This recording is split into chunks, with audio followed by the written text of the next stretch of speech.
Hey loves, it's your girl MariahSincere, and I am back with another bomb live. Okay, today I have a very special guest who is going to be joining us today. I will get to that in a minute.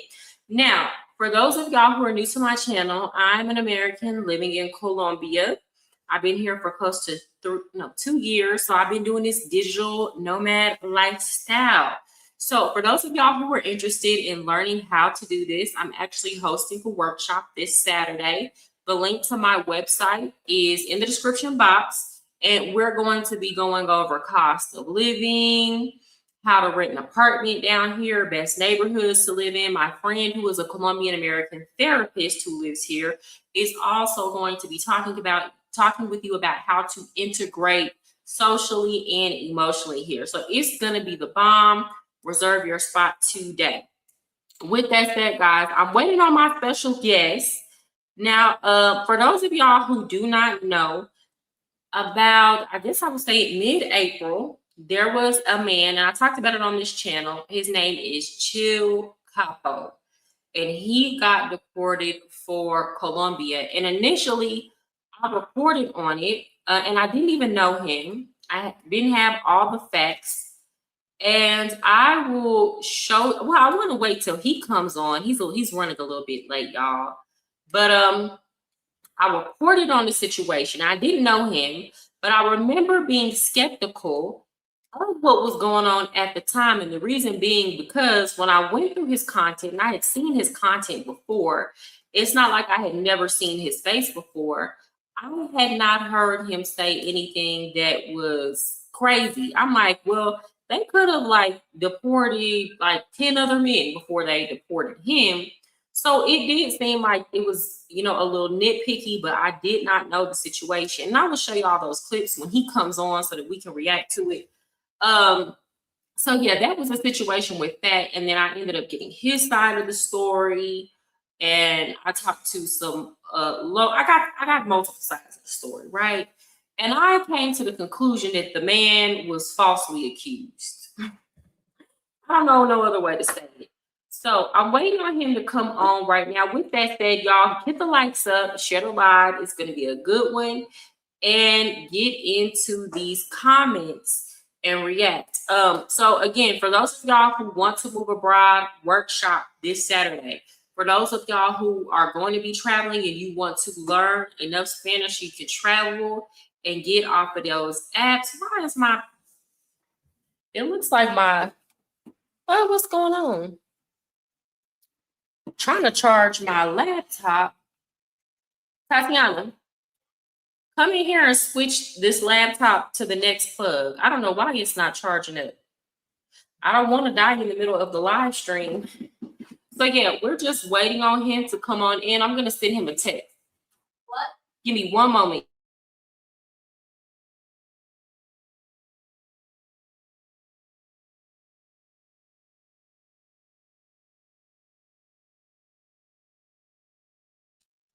Okay, he says he's getting online now. So we should see him soon. I'm very excited about this interview.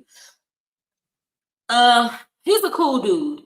After I got to talk to him and get to know him, I was like, he's actually a really cool person. And I'll wait for him to get on. I'll wait for him to get on. I don't want to jump the gun, but again, y'all get in the comments. Y'all make sure y'all show me some love. Y'all show the chat love. Y'all hit the likes. And we'll keep the conversation going tonight. So he says he's getting on now.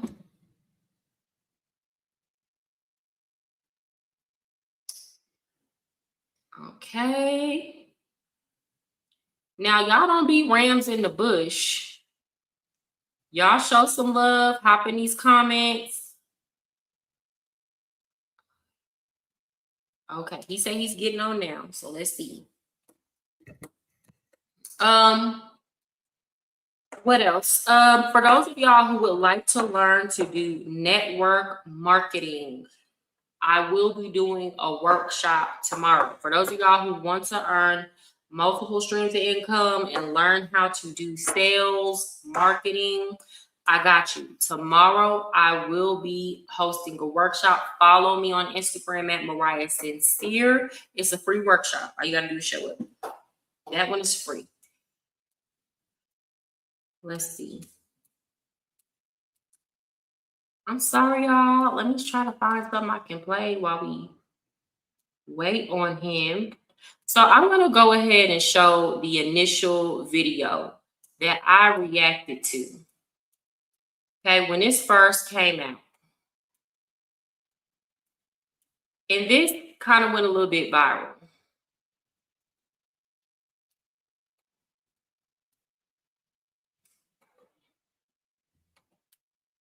That ain't it.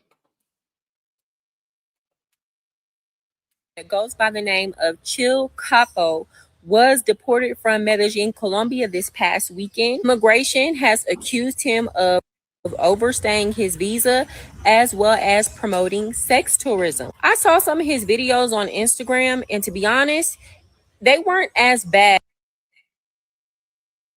What's going on?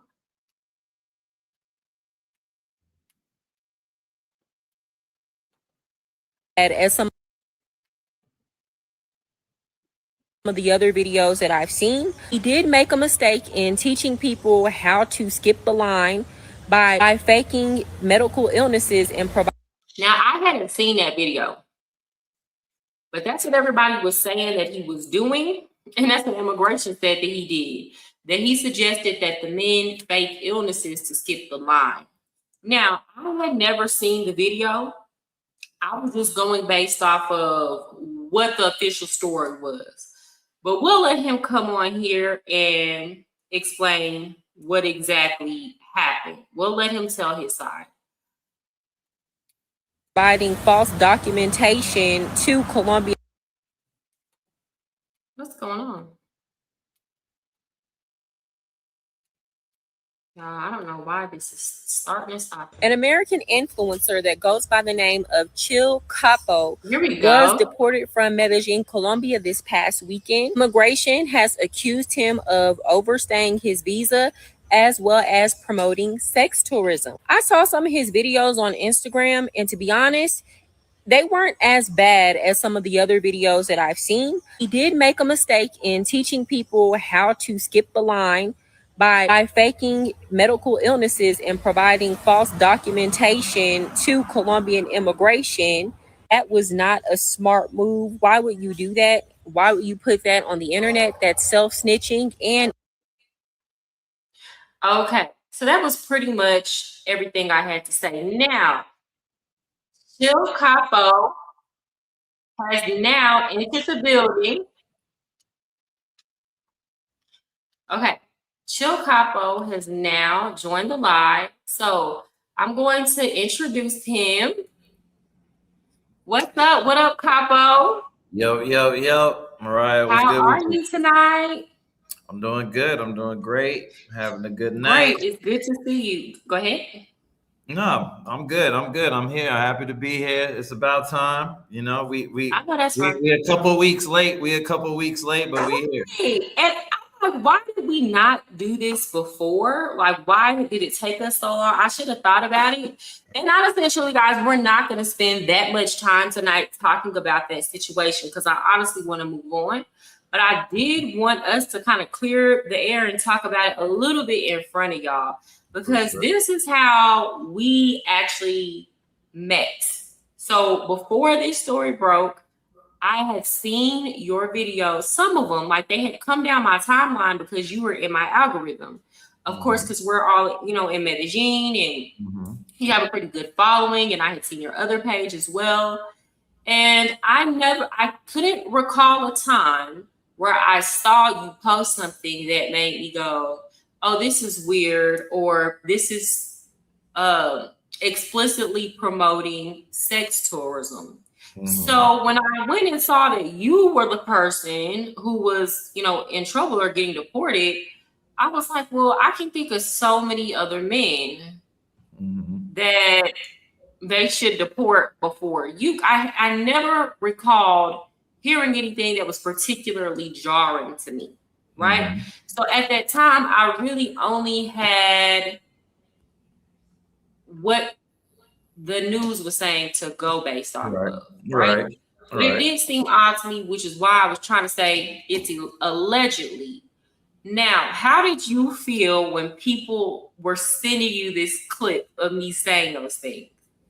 I mean, I kind of already expected it just because everybody who does any sort of content about Medellin specifically, like, was talking about it, was posting about it. I was already back in the States probably like a day and a half before I started really like seeing all the different, publications and everybody talking and, doing reaction videos, TikTok, YouTube, Instagram. That shit was everywhere. Like that shit was an incredible campaign run by the Colombian government, if I must say so. I appreciate all the extra energy and attention and love and everything that comes with, that type of situation. Because at the end of the day, they just gave me a bigger platform and a bigger voice. And, they underestimated me. I think they thought, well, I was just going to take the slander and I was just going to, let people say what they're going to say. And they probably expected no response or my response to come off like the angry ghetto black, city. They didn't expect me to drop the documentary at the level that I did, at the quality that I did, explaining things, showing the proof, showing the evidence, rebutting 98% of the stuff. I'm not saying I was an angel, but at the end of the day, I wasn't really breaking no laws. I wasn't committing no crimes. Nobody was hurt. Nobody was a bigger supporter and advocate for Medellin than me, because I've been there longer than a lot of other people who just started making content. Before I started doing Medellin specific content, I was in the streets. I was learning my way around. I was dealing with locals. I was building relationships. So I just didn't like the narrative, how people was talking about me as I was like the weekend warrior when I've been there since 2022. You know how people do. And like you said, if they don't see you, then they assume that you weren't there. Even with my content, people are like, you've just been here for 2 months. It's like, bro, you just saw me 2 months ago.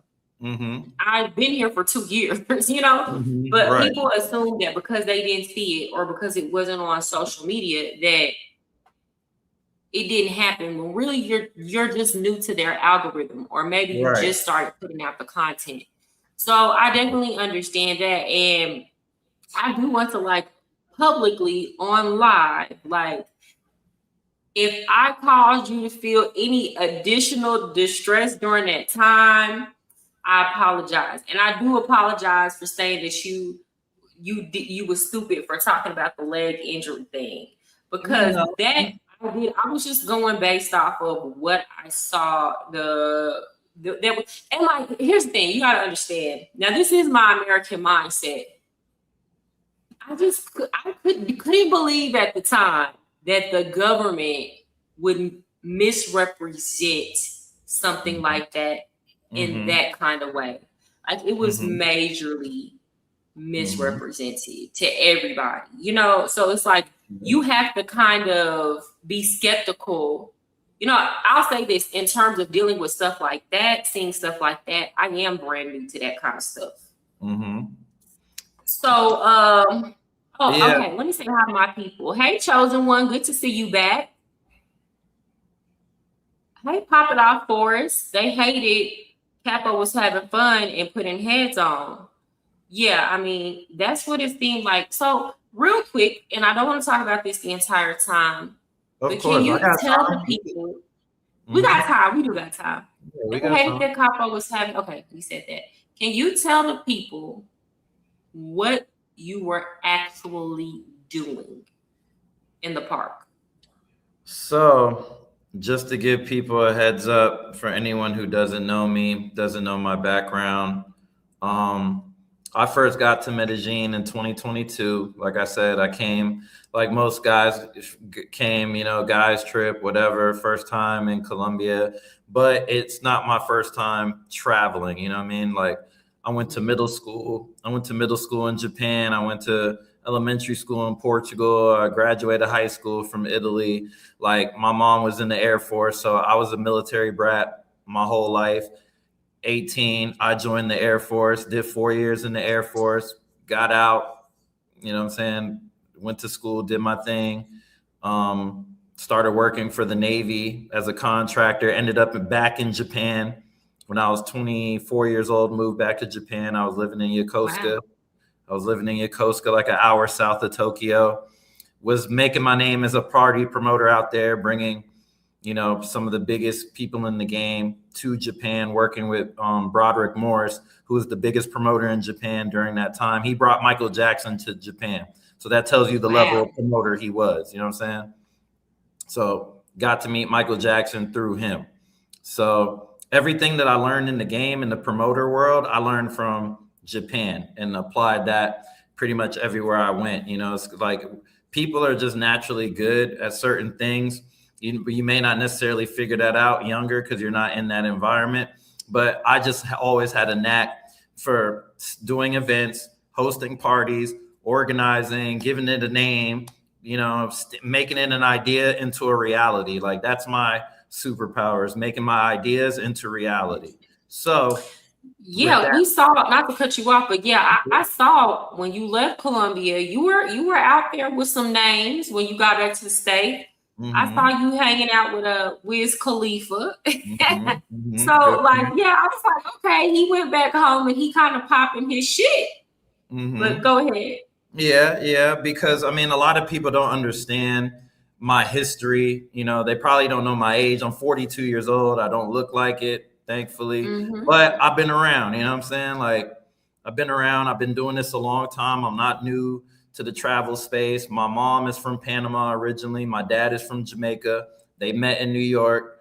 I'm first generation born American. You know what I'm saying? But my blood and my heritage is Caribbean Latino, you know what I'm saying? So I got the blend of both cultures. So traveling in this part of the world just felt right. It made sense. So when I came in 2022, you know what I'm saying? I was like, man, there's something there. Like, take the women and all that other stuff out of the equation. There's something about that city that I really like and I'm really like attracted to, like, you know what I mean? Like on a long-term scale. Not anybody could go have fun in Miami, Vegas, New York, LA and get bored after 3 or 4 days. And it could be 10 times better than where you from at home. But home is home, you know what I'm saying? Where you feel the most comfortable and at home, that's home. Like, it don't matter what anybody else say about my city. I like it here. This is where I'm comfortable. So after probably my third or fourth trip to Medellin, I was like, you know what?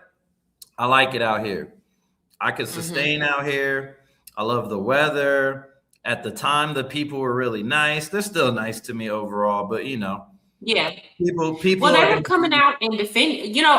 Yes, majority of people that did not know you were talking shit. Obviously, that is the cool thing to do right now. To like bash on the foreigners, right? And then of Mhm. course all the men get labeled as sex pets, which Right, is not the case. right. But that is the narrative. I mean, it's the narrative, right? Of So, course. but I will say this: I saw a lot of people putting their neck out on the line and coming to your defense. A lot of Mhm. locals. It Mhm. wasn't just a lot of locals; a lot of the Americans were as well.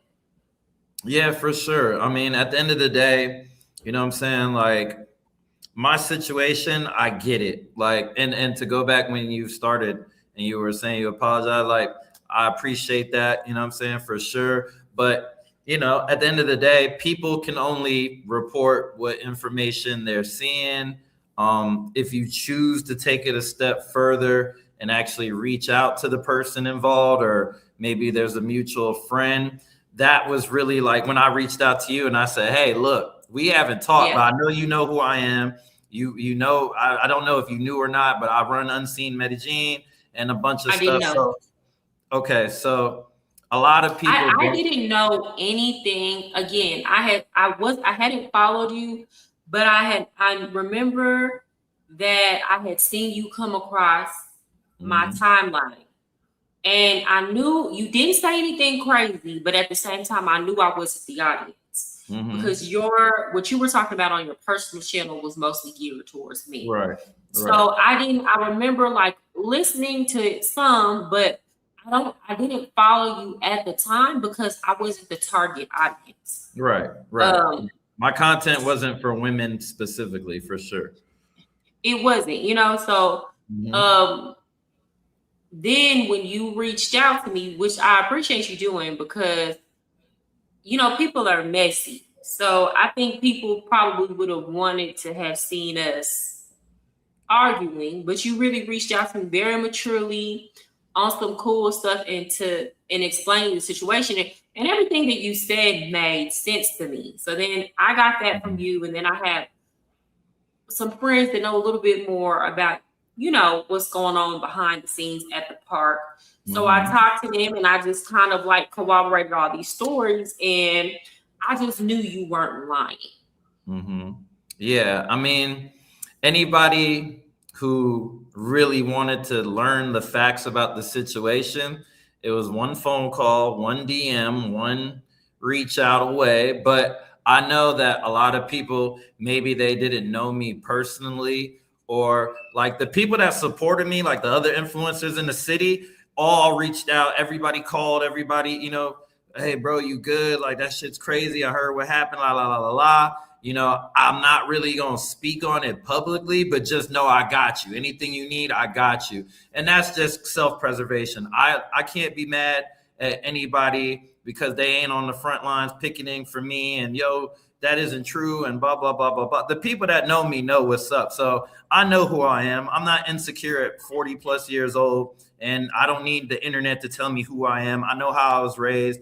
I know what I do and what I don't do.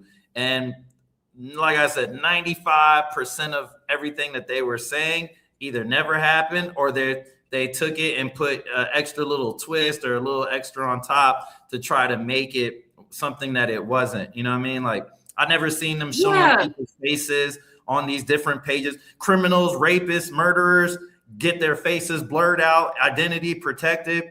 Black social media influencer, nah, we using Final Cut Pro, we using ChatGPT, we're editing his video. Like, they went full Hollywood production with me multiple times for weeks. So I'm like, what is it about me that, you know what I'm saying? Like, I just didn't get it. So for those of y'all who don't know, the same day that Chill Capo got deported, another man got deported as well. Sam McVeigh. That's correct, right? That's the same, if I recall right. Correct. He got deported because he already had gotten in trouble in the United States involved, with the situation involving children. He came to Colombia and they reported that he was harassed, like he was just hanging out at these schools harassing the children, and they deported him. Now, I can't come on here and say everything else I know behind the scenes because somebody else I know is involved in that situation, but brought receipts, all kind of stuff. This was the real freaking weirdo in this situation. And they turned him over to the authorities in the United States, and even the authorities in the United States let him go. So at that point, this weirdo has passed through 2 national government agencies, and they have let him back on the streets in the United States. And if y'all knew what I knew, y'all would know that this was the real weirdo. This is on some this is true crime TV kind of stuff. But yet you ended up being the main story.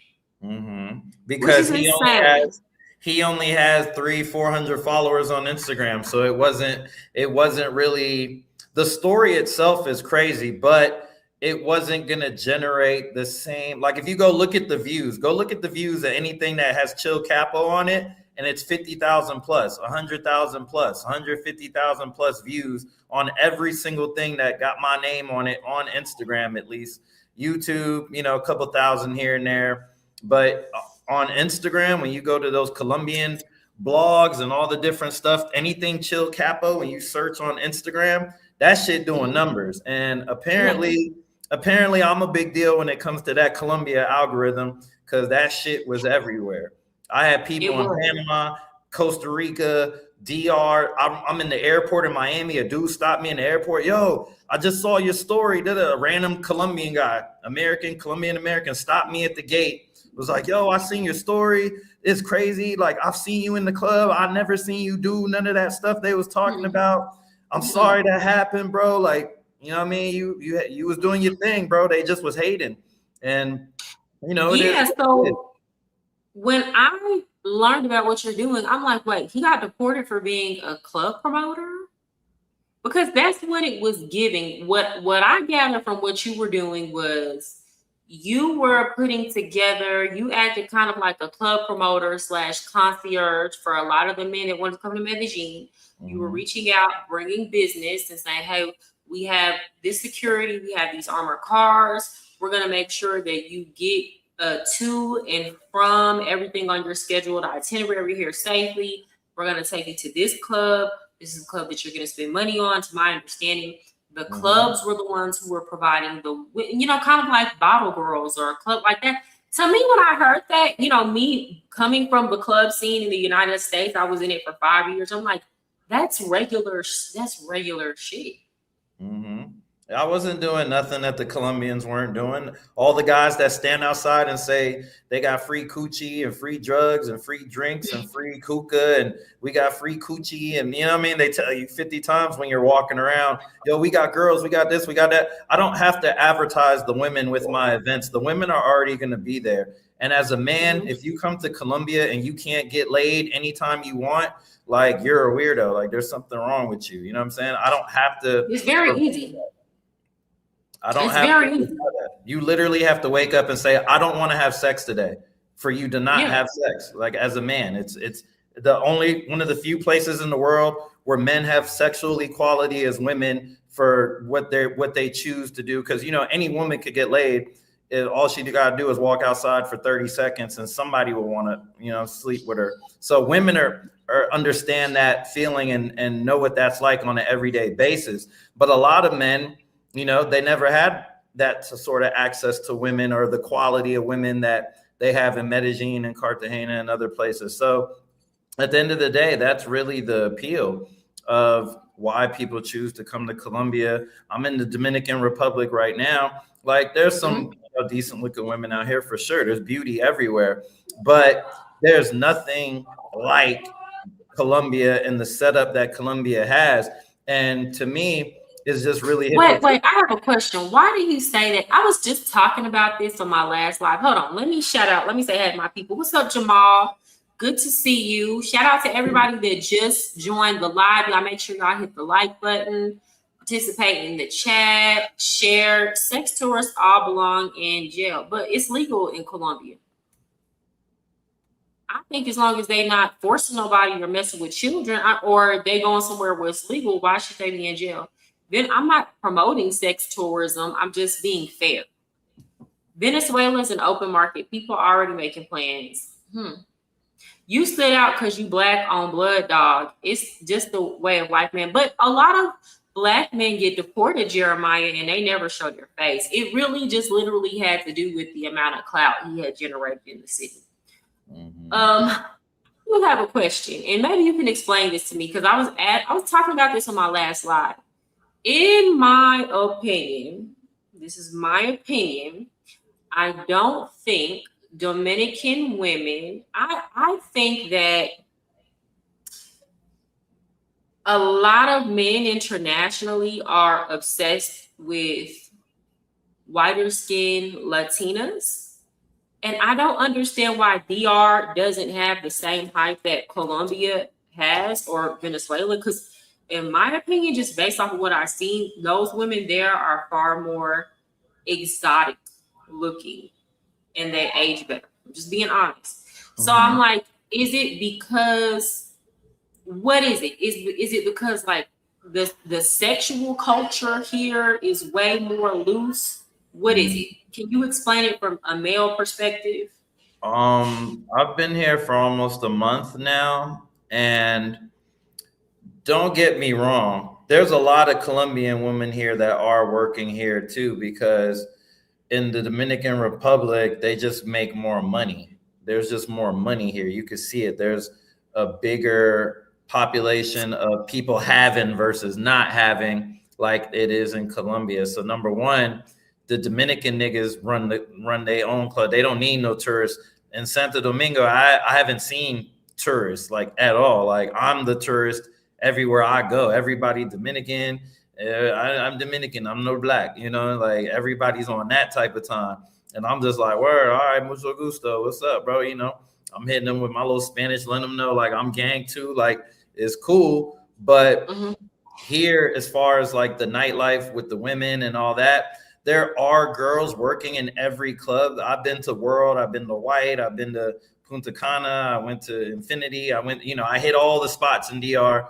Sosua, I'm going to be in Sosua this week, just checking out. I'm checking out every single spot because at the end of the day, you know what I'm saying? Maybe there's opportunities here for me to do my thing in the future. So I'm just checking it out. But I think to answer your question is Colombia just has a higher concentration of sex workers than anywhere I've ever seen. Brazil, DR, Philippines, Thailand. I've been to all of the above and spent multiple weeks in all of the above. And there's nothing like Colombia as far as the sheer volume of women that are in the sex industry, period. Whether they're cam girls, OnlyFans girls, street workers, social media prostitutes, you know, that they just online, if you know them types. And then the girls that actually work in the clubs. And there's no specific concentrated area. Cartagena, there's concentrated areas where you can go. In Medellin, there are concentrated areas you can go. In DR, from what I've seen, the little area that they do have, it's not even, it doesn't even hold a candle to anything in either Cartagena or Medellin. Like it is weak. It is very weak compared to, now, had I never seen Colombia or Brazil, I would think Dominican Republic, as far, if I was a sex tourist and that's the only reason I'm here is to look for girls, I feel like DR isn't hitting the same. They got Sosua, which is mainly their concentrated area, but in Santo Domingo, in the capital, they not rocking with it. All these girls out here driving nice cars, real designer bags, real designer shoes. You know what I'm saying? They haven't. Like I said, Dominican in Santo Domingo and what I saw in Punta Cana, they wasn't on that. You know what I mean? They're like, oh, you need to go over there. If that's what you're looking for, you need to go over there. You know what I mean? And they all point to the one little area in Santo Domingo. Now, like I said, not saying that there isn't working girls speckled around, you know, whatever. But it's just the sheer number. There's nowhere that you can go, walk outside, and there's 500 plus women that you have access to at any given time in the night. All you have to do is wait till 7. I don't even think it's just that, because I have, like, when I go out with my male friends, like here, it's just the sexual culture is just very loose. So it's like it's easy for a man here to have sex with a non-working girl if he's working with, like, it's very easy, especially if they're somewhat attractive and have a little bit of money, versus like these same men would have to take a woman out on several dates before they even, you know, slept with them in the United States, which American ladies, y'all are doing right. Because I just had to be honest, as a lady, these men are not sleeping with these girls on the first night and then like wiping them up or staying with them. It's like they're just kind of running through them, but instead of having to pay for them, they got free, you know, it's like free sex, you know, like instead of paying for it. But yeah, that's very true. For those of y'all who think like all the men are coming down here and paying, a man don't really, depending on the dudes, they don't really have to pay. Y'all got to understand, Colombian men are not all that attractive. I'm just being, not all, but I'll say this. Men in Medellin are not all that attractive. And these men are not going without sex. So I just even feel like as far as looks, the standards here are low. Like a man who would never be able to have a one night stand in the United States can come to Colombia and have a one night stand. A lot of these Colombian men would not stand a chance in the dating market in the United States. Yet, if you talk to all of these Colombian men, they're having one night stands when they go out on the regular basis if they want to. Mm-hmm. What do you have to say to that? The sexual freedom thing is definitely real. I feel like number one is Brazil, as far as how openly sexual everybody is. Everybody's down to kiss and make out with complete strangers at the drop of a hat any given time. Anyone who's been there during Carnival, you see it 1,000 times a day. You're going to see a bunch of people, making out and doing Lord knows what, hooking up in public. It's a normal, thing that nobody really looks down on. And Colombia, I would say, is right behind Brazil as far as like how open sexually the people are in general. And, Colombians just in general, the females, they just have the Colombians and the Venezuelans just have a natural flirtatious energy about them. When they talk to you, they hit you with all the, oh, mi amor, and mi vida, and mi cielo, and me this and me that. And they gas you. They love gasm you with their words and having you feeling like you that nigga. Like, and that's just, what I'm saying, by default, that's just their natural way of talking to everybody. So when that energy is, felt by the average dude who don't get no action wherever he from, he like, yo, this shit, I'm the man out here. Like this, I'm feeling like, like they really like popping. And, there is a need for that. You know what I'm saying? Like places like Brazil, Colombia. I have to, but I also got to come at it from my perspective as a woman. Now, let me be clear. I say this all the time. When the women say, oh, that's nasty, they going down there to Colombia, I always say this, better them than you. And I say that because majority of the men that, I'm not saying all, but majority of the men that are traveling for sex, the women in the United States don't want. And we have different social dynamics and we have different standards. And it's like a lot of these dudes either feel left behind. And it's not all. There are men who travel here and sleep with women and they can get girls than women in the United States. So I'm not characterizing them as all, but I personally feel like, okay, if you don't want to sleep with these men or you don't want to date these men, then what's the problem? And it's better that they go somewhere than stay in the United States and now they walking around sexually frustrated and they hurt somebody.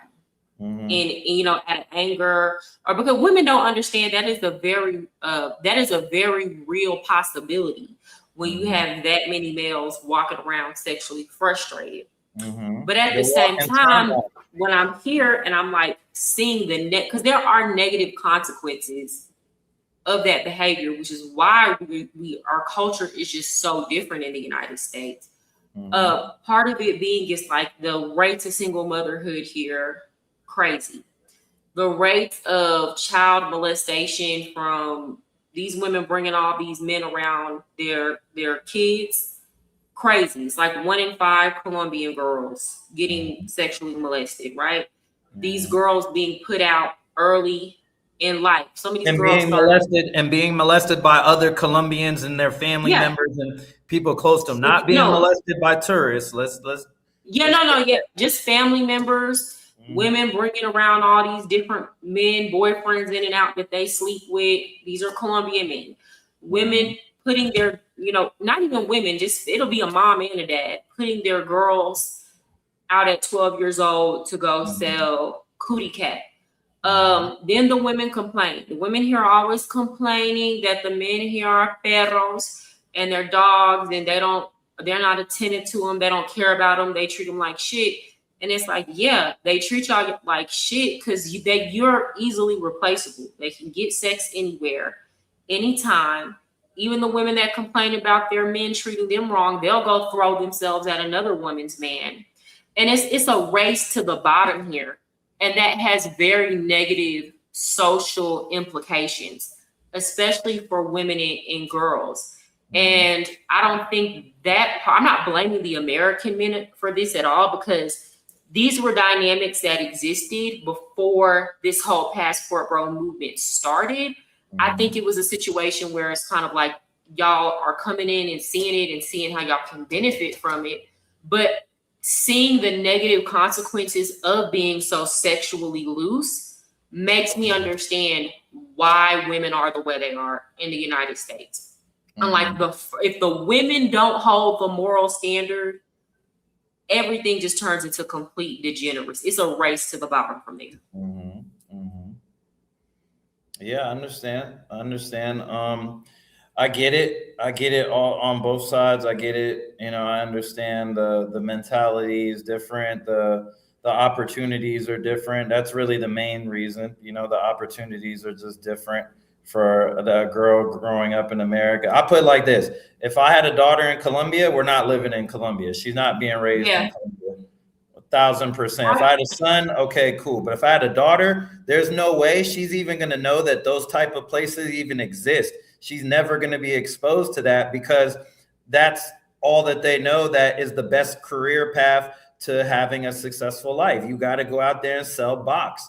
And that's what it is. Like they make more than doctors, lawyers, politicians. You know what I'm saying? Like the average girl, if she's decent looking, she's pulling in $1,500 to $3,000 a week if she's active and she looked good and she got good personality. So you tell a girl she can make 8, 10, 12, 15,000 US cash and then convert that to pesos and it's legal. You know what I'm saying? Of course she's going to go get that. She's going to go get that 100%. And the families with a lot of daughters, those families tend to do better than the families with a lot of sons. It is what it is. Every third world country, it's better to be born a woman than it is being a man. Why do you think in Thailand, when you're born a man, it's like, damn, I got a son. Like I could have used a daughter. You know what I mean? Why do you think they all go get sex changes in the Philippines and Thailand? Because it's better to be a woman, because you have a higher earning potential as a woman than you do as a man. That's why there's so many trannies. That's why there's so many trannies in that part of the world, the Philippines and Thailand, because they make more money being a woman. And even if they're not gay, they'd rather live their existence as a trans woman, making money and taking care of their family, than being a broke, worthless man. You know what I'm saying? I never thought of it like that. I never made the connection. That whole part of the world's been emasculated. Like when the United States dropped that nuke on Japan, they all felt it. They all felt it. That shit, all y'all bow down. Sit your little ass down or get spanked.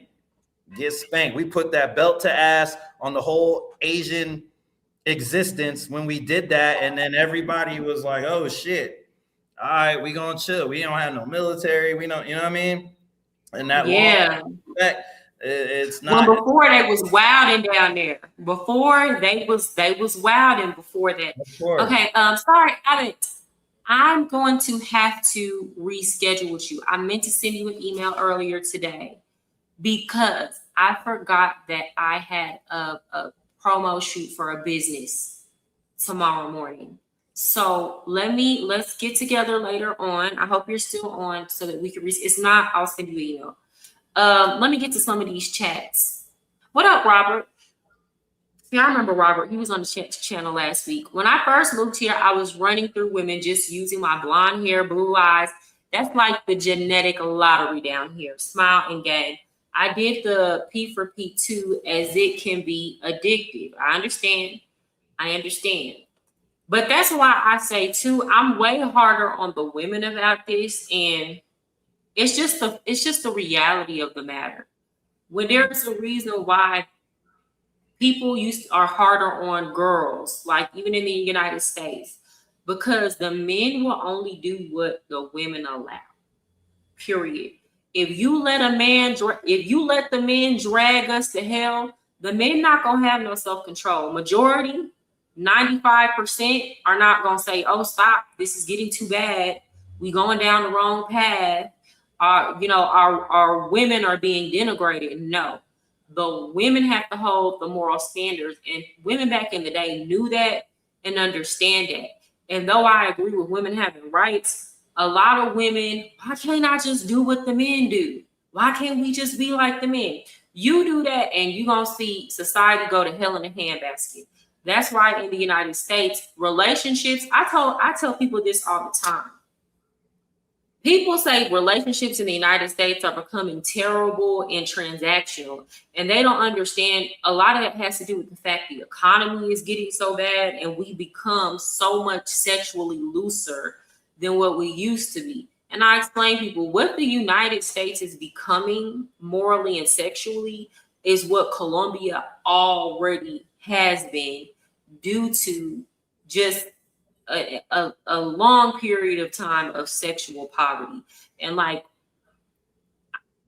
I'm sorry, a long time of a poverty. I'm sorry, not sexual poverty. A long, just being in poverty for so long, those are the effects. And again, I'm not here to like bash the men, or not even here to like bash the women or anything, or tell people what to do with their lives. But we have to be honest about like the consequences of this type of behavior. Even in somewhere like you were talking about Thailand, even like it's ridiculous. In my opinion, it's like the women have to have higher standards. I'm sorry. Bro, if my wife calls me papi or papacito, she 100% hustling me for something. Typically, she want me to buy something or have me go run errands. What I will say is the women here have mastered the art of finesse. All right, I'm gonna let you. I'm sorry, I went off on a tangent. I'm gonna let you speak. Go ahead. You're good. I'm listening to you. You know what I mean? Like, don't ever apologize, because at the end of the day, I told somebody in another interview that we were doing the stream, and they were like, "What's your take on Mariah? What do you think about her?" Da, da, da, da, da. And people always bring you up in conversation because you're the only female in the space, doing what you're doing. So you have no other competition. You do a good job. Your audience is strong. Your engagement is strong. So it's good to hear, the POV of an American woman in Colombia, because you never hear it. You know what I'm saying? And that's the same reason why some people attack you and try to come at you and whatever, they mad, whatever. It's just because you're the only one, so there's no other alternative. If anyone disagrees with you, oh, fuck that, you know what I mean? They start popping it.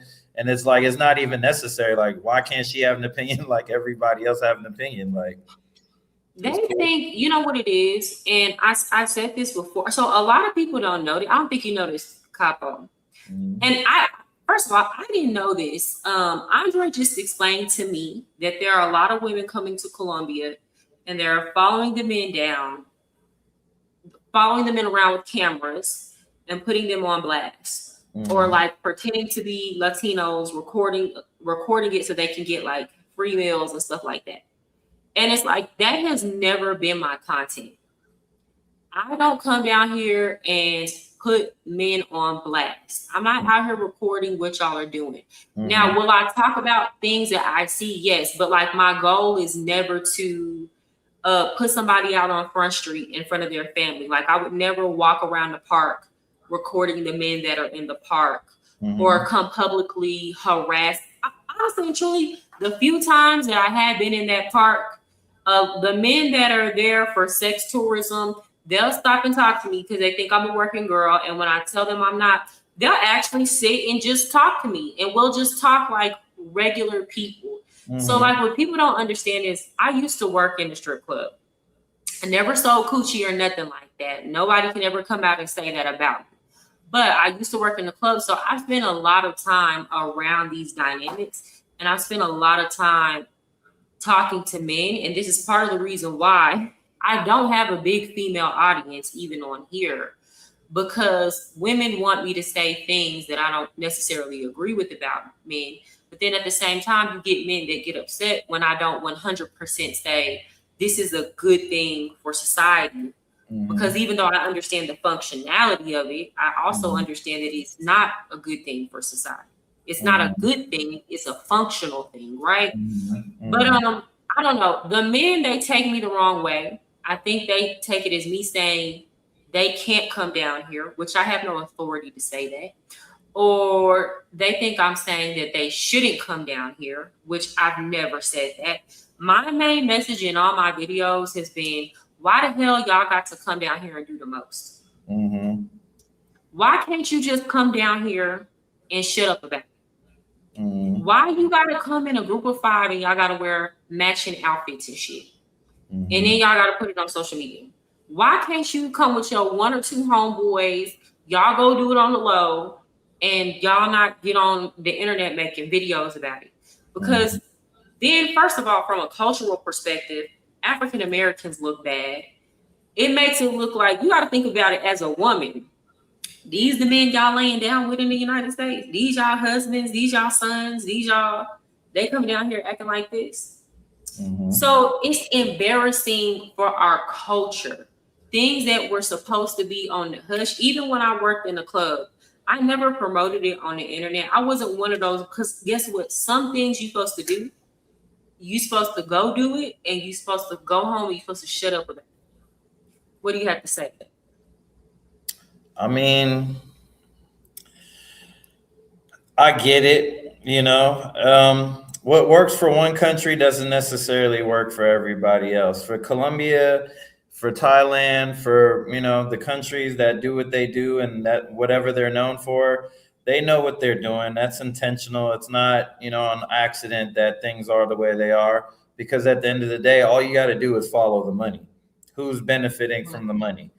And that tells you who's making the decisions and why things are the way they are. The people getting paid or the people making the rules. So, whatever the rules are, just know what you're doing before you go places. If you wouldn't do it at home, don't do it in Colombia or anywhere else. Ignorance of the law is never an excuse. You not knowing, I didn't know, is never the excuse. And we all have smartphones in our hand and can look up, in 10 seconds, information to shit that we need to know about. Like, box has been sold since the beginning of time. It's the oldest profession.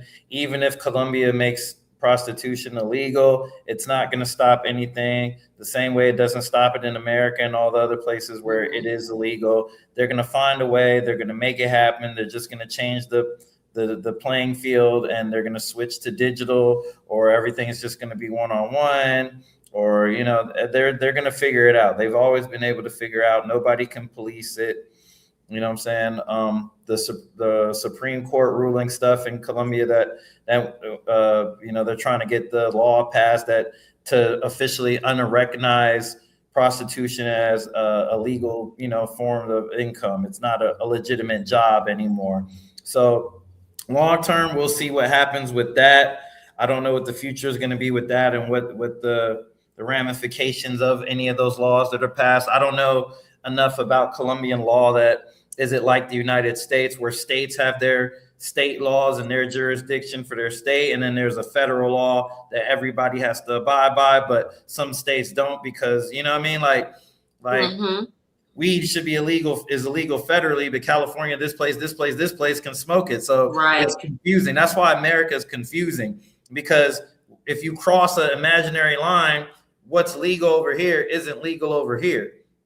And we have a lot of contradicting laws, and because we're not perfect, and Colombia has a lot of contradicting laws and contradicting lifestyle choices and how they treat and acknowledge, like, they're totally oblivious to what they're doing wrong in the equation. It's not their fault. Nothing is their fault. They take zero accountability. Colombians have zero accountability for the things that they do. You're the drug dealer and you're mad because fiends are coming up to you because you just advertised your drugs are 80% cheaper. But you're shaming these people coming to buy your drugs that you're promoting and advertising every day. You know what I'm saying? You sexualize your own women. You sell your own children.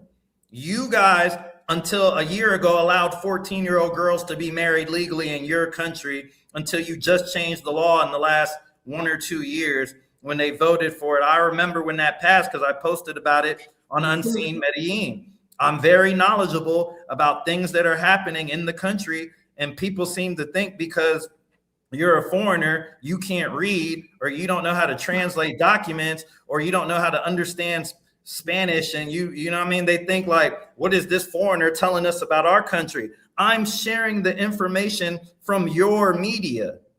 I'm not just making this up. If I was posting fake content, AI content, whatever, that's one thing. I'm showing you the reality.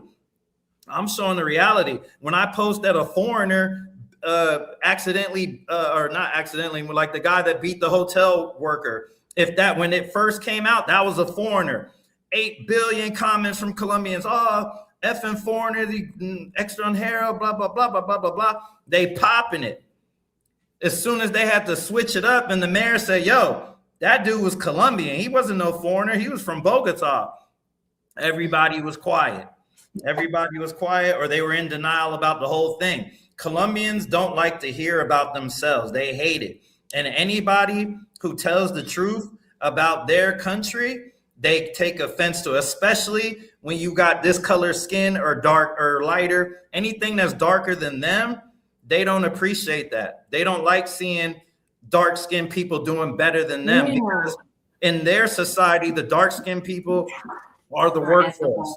They're at the bottom. The dark-skinned Colombians are at the bottom. You go to Cartagena, ain't no light-skinned girl on the beach doing massages, braiding necklaces, trying to give you, manicure, pedicure. It's all the darker-skinned people. Mm-hmm. All the low-end jobs are the darker-skinned Colombians. So they'll never admit that there's any sort of racism, but there's classism, which is connected to the race. It's no secret that the darker-skinned people make less money. Anybody who's ever been to a Colombian whorehouse, strip club, the girls who don't get picked, that are standing in the corner of every sex club in Colombia, are the darker-skinned girls. All the lights. Really? I'm very surprised about that. If you've ever been in Sky Park, Glow, Gustos, La Isla, and Androgeno, any of them clubs in Cartagena, Omnia, any of those sex worker clubs, if I'm lying, y'all know. So the men are the ones not picking. The men are not picking the girls. The darker skinned girls don't get picked because nobody wants them. Really? Ask the chat. Comment number 1, if what I'm saying about the darker skinned girls in sex clubs is true. Comment number 2, if it's false. And I'm not saying you're lying. I'm just, this is very, and I'm gonna tell you why this is surprising me. I cannot walk out of my apartment without these men stopping and being like, "Que negra," like trying to talk to me. And I know I'm not dark skinned, but I would just assume that since they're putting the spotlight on my skin being, a little bit darker than theirs, and they find that to be attractive, I would just assume that they like that they would like darker skinned women than me as well. Yeah, no. In Medellin specifically, the darker skinned girls aren't as popular. So the men who do like the darker skinned women go to Cartagena, they go to Barranquilla, because that's more their vibe, that's more their flavor. The guys that want the lighter skinned Colombians come to Medellin specifically. So obviously I live in Medellin, but I go to Cartagena often, and I'm in the club every night. The darker skinned girls have a way harder time getting picked. So they're the ones on the floor. Is that by both the Colombians and the foreigners? Yes. Okay. There are men who go to Colombia and they want the darker skinned girls only. But the majority of the men that I see in the club, they got that back home. They got those girls, the darker skinned girls back home. The Miami, the Haitians, all them, you know what I'm saying? Like, they're coming for the light-skinned, light-bright females that they're not dealing with back home. Everyone comes to these places to get the girls that they don't get back home. So if you deal with that back home, you're going to come to Colombia and look for the opposite. I see. Okay. It makes sense. And I do notice in Cartagena, like the men that I saw, like the weekend warriors in Cartagena, they'll get a different flavor. Those black men down there will get a different flavor every night. One night you might see them with the yellow bone. The next night you might see the same man walking around with a dark skinned chick. Well, yeah. So I guess you're correct in saying it probably like different cities attract different kind of men for different kind of tastes. For sure. In Medellin, yes, they love white Latinas. This is so interesting. How have I been with me too? Yeah, do you go to I think it depends on which city you are. Huh? I said men go to, everybody knows the menu. Like you go to Cartagena and Cali for the darker skinned girls, Barranquilla. If you want the lighter skinned girls, you go to Bogota or Medellin. Medellin just has the highest volume of working women. So that's why the popularity is increasing. And when you look on the airplane, it's predominantly Black men coming in droves. All the Black men are coming 5 to 10 deep.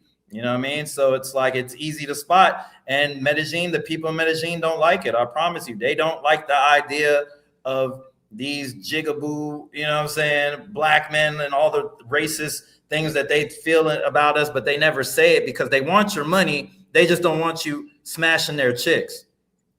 You know but you don't feel like, and I'm gonna say this too, because there are a couple men who made comments that I came to Medellin to chase after, to chase after Black men that don't want me, which is crazy because like I'm a light-skinned, thick woman from the American South. That's literally the standard of beauty, right? So like that was just crazy to me that they would, like, if I wanted to chase, I don't have to chase Black men. I could just stay in the United States. You get what I'm trying to say? That didn't make sense. Of course. So like, what do you say? Because this is my thing. I think it's hypocritical that a lot of the Black men don't like the racism that they experience from the white Latinos.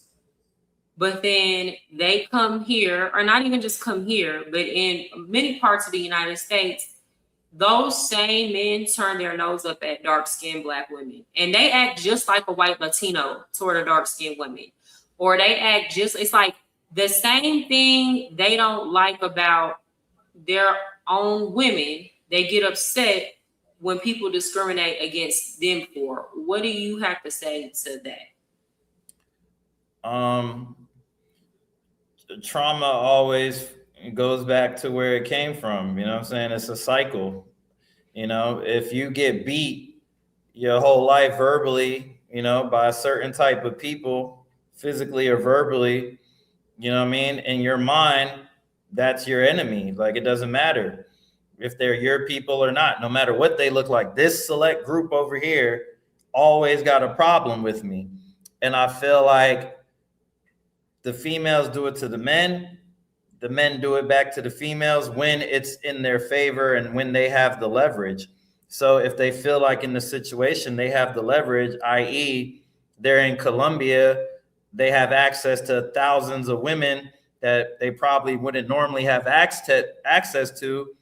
Now they can say F them girls from back home and talk crazy and go on the internet and blah, blah, blah, because now you got options. You have it now, versus when you go back home, the options may not be like they was when you was on your little vacation. So, but I'm not even talking about just the options. I'm talking about, like, my question is more so about the colorism, because even if you're somewhere in Texas, again, I will see Black, first of all, and I'm just being honest.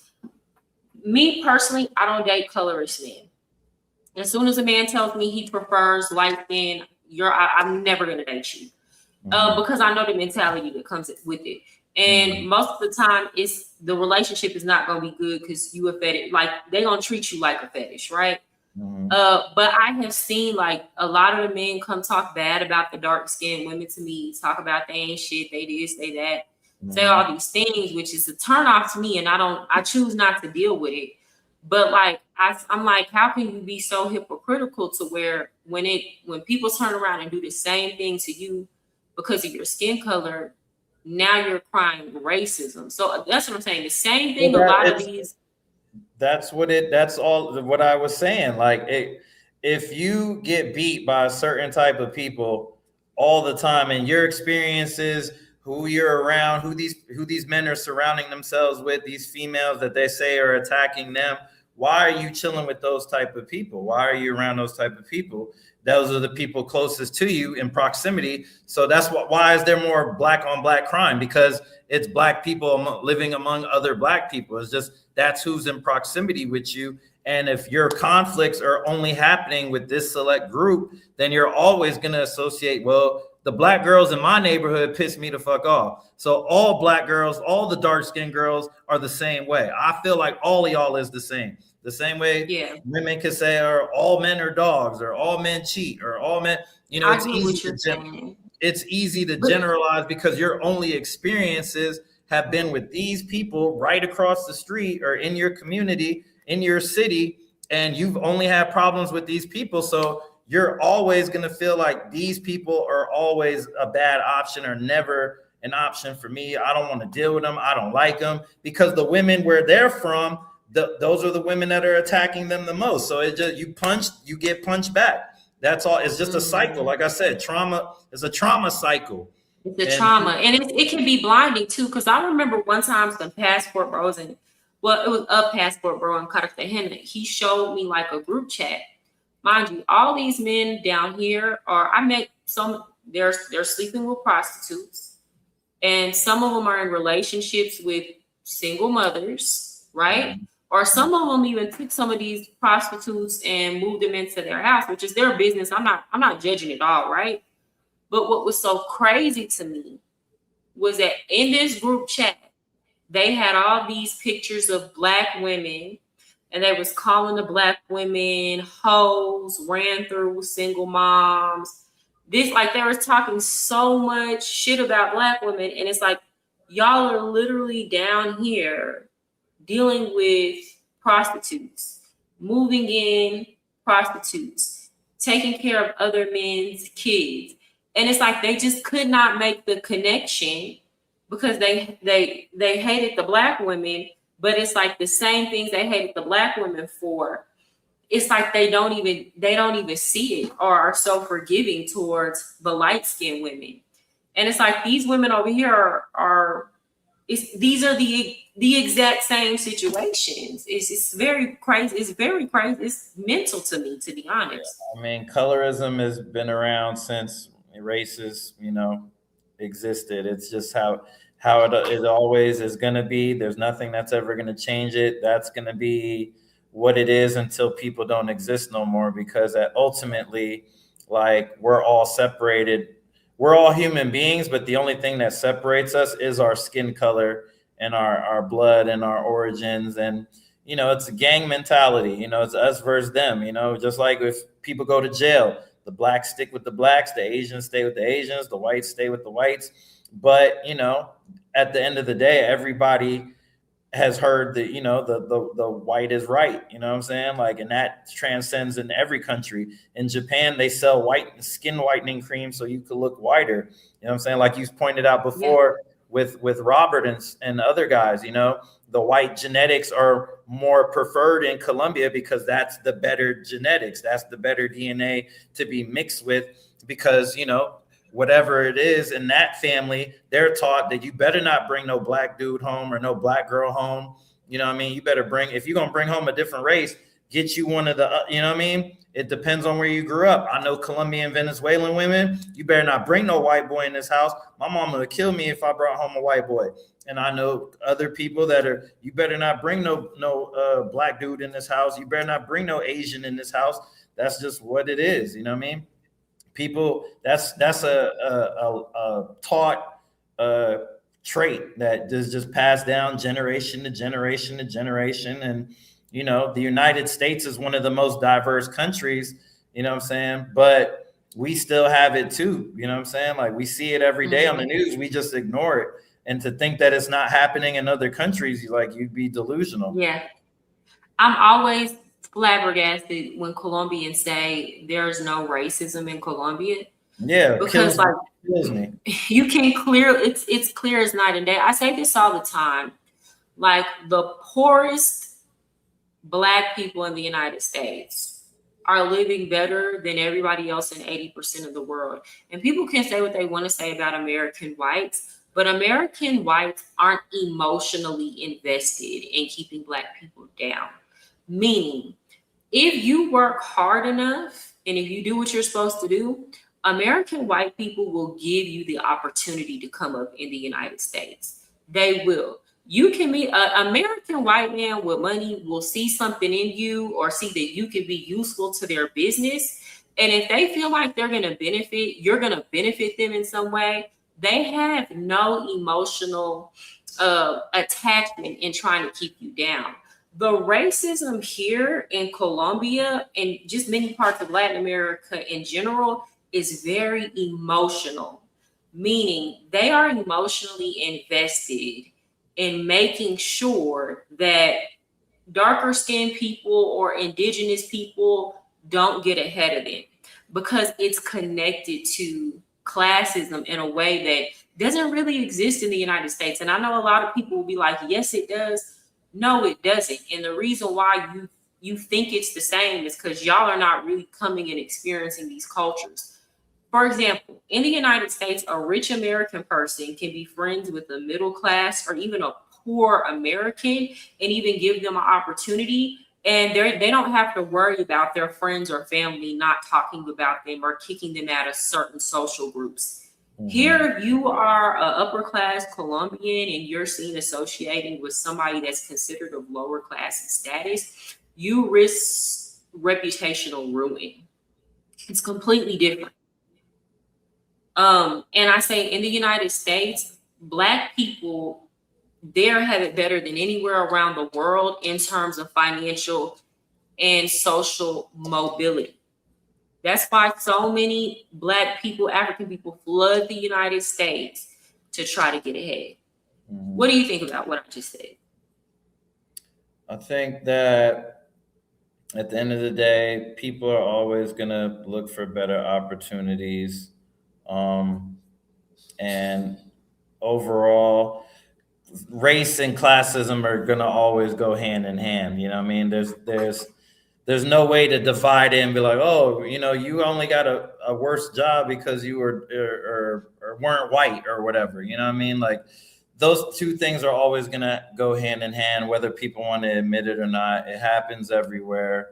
And in America, I think Black people over the years, they're just, you know, we're learning that, like, nah, if you really get your shit together, you can make something of yourself. There's nobody like stopping you and holding you, but the white man holding you back thing isn't a real thing. Like, that's a victim mentality. So if you just live in a constant state of being a victim, then you're not going to make it. And that's the problem with the general thinking in Colombia. Most Colombians have a victim mentality. Oh, I don't make a lot of money because I'm Colombian. Oh, I don't make a lot of money because I don't earn USD like you. Oh, I don't make a lot of money. I don't sell box, you know what I'm saying, like my sister does. So that's why I don't have money. It's a whole bunch of people feeling sorry for themselves and complaining every day. The tourists, the tourists, the tourists. You've been broke since 1998, 1997. 1996. Tourism started in 2020, 2021. What about all them years you've been broke and on your ass and struggling? You know, you wasn't blaming the tourists then. Now all of a sudden, you can't afford to live in your city because the tourists. No, it's your greedy ass countrymen that are raising the prices of everything because they only want the gringo money. They don't want your broke ass 800 mil a month for rent. They want 10 million, 5 million, 8 million, 3 million a month for rent. They don't want to, of course you're going to get pushed out because all Colombian people care about, like most people, is money. They only want the money. You know what I'm saying? The biggest trappers, dope boys, criminals in the world were all Colombian. Colombians taught us how to sell drugs. Colombians taught us how to do the drug game. The world learned about the drug game from Colombia. Colombians created the drug world, the narco culture, all of that came from Colombia. They don't want to own that. They don't want to accept that. They don't want to talk about Pablo. Don't talk about Pablo. It's really sensitive. I bet it is sensitive. Just like slavery is sensitive for brothers. Just like the Holocaust is sensitive for Jewish people. Just like World War II is sensitive for Japanese people. There's a lot of things that are trigger points for a lot of different people, a lot of different cultures, but don't keep sticking your head in the sand because you don't want to take when it's time for you to take yours on the chin and stand up and take accountability for what your country allows, how your country sexualizes the women, how your country profits more off sex industry than any other country in the world. Colombia is the number one sex content country in the world. Wow, I did not know that. There's more sexual streamers, online girls, cam girls, OnlyFans girls, street workers, club workers, freelance, Tinder hoes, Instagram hoes, TikTok hoes, YouTube hoes. There's hoes in every step of the game in Colombia, and it's millions of women. Yeah, there's a lot of normal girls, but they ain't making money like the hoes are. And nobody wants to accept that. And obviously, only Colombians are benefiting more than anybody else off the hoes. But they keep trying to label it as, oh, the gringos, the foreigners, they're making everything worse. We're helping y'all. If we pull that $10 billion out per year that your country is getting from tourism, whether it's sex tourists, whether it's medical tourists, whether it's leisure tourists, or whether it's just random, travelers that, were just passing through on their way somewhere else. At the end of the day, these euros, pounds, and dollars are what's saving Colombia and allowing Colombia to build these new stadiums that can host Bad Bunny doing 3 concerts in a row. Nobody's complaining about that money. Nobody's complaining about, all these new venues and the artificial water park that they're trying to build and all of these different advancements. Why do you think they're trying to do that? They're trying to increase the tourism because they like the money. They like the money. The police are in the park to give people that are scary that false sense of security. But if you drop dead and have a heart attack, nobody's going to scrape you off the floor, put you in an ambulance, help you, administer CPR, none of that. My video exposed that and showed that, and that pissed off a couple of people in, high places. That's one of the reasons and one of the factors why my situation happened the way it happened. I was exposing stuff. But at the end of the day, the main cause of my situation was Sky Park was pissed off that I took my event that I used to do with them, and I went across the street to the competition. They knew my visa status. They called immigration and snitched on me. And then immigration came and got me from the club. I pissed off locals. You know what I'm saying? They was in their feelings, and it is what it is. That's what caused the whole situation. And then once immigration got involved, they look at my videos, they look at my content. Oh, this is easy. We can edit this. We can do this. We can paint him. We can say he's this. We can say he's that. And I made it easy for them because anybody could take a guy's club videos, and I'm around pretty women. They were using a video in one of the videos from Brazil. I wasn't even in Colombia in that video. You know what I'm saying? Wow. The videos was from Brazil, and they're like, oh, yeah, look at, he's providing these women. That's in Brazil. We was just with a bunch of random chicks we met on the internet. They don't even have whorehouses like that in Colombia or in Brazil. Those are just random girls we met off the internet. You know what I mean? Hey, you want to go on a boat today? Sure, why not? Free liquor, free food. I ain't got nothing else to do.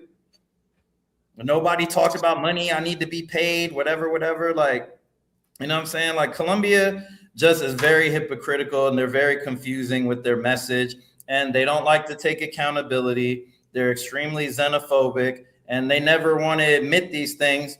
But, like I said, if I had to get telling the truth, so be it. Yeah, one thing that kind of bothers me a lot, especially when you watch a lot of the politicians, they like to paint all Americans as like crackheads and drug addicts. And then like they'll say things like, oh, well, when we talk about the drug trade, that's another thing they don't talk about. So I have a rule. If my country sends your country money, you have no right to talk shit about Americans, period. What a lot of people don't know is that the United States sends Colombia $400 million annually. And this money is supposed to be going towards stopping drug trafficking, but obviously that's not, this has been going on for years, right? And that money's buying the planes. What did you say? I said that money's buying the planes. Yeah, it's doing something. It's not doing what it's supposed to be doing. Right. And this is the American taxpayers' dollar.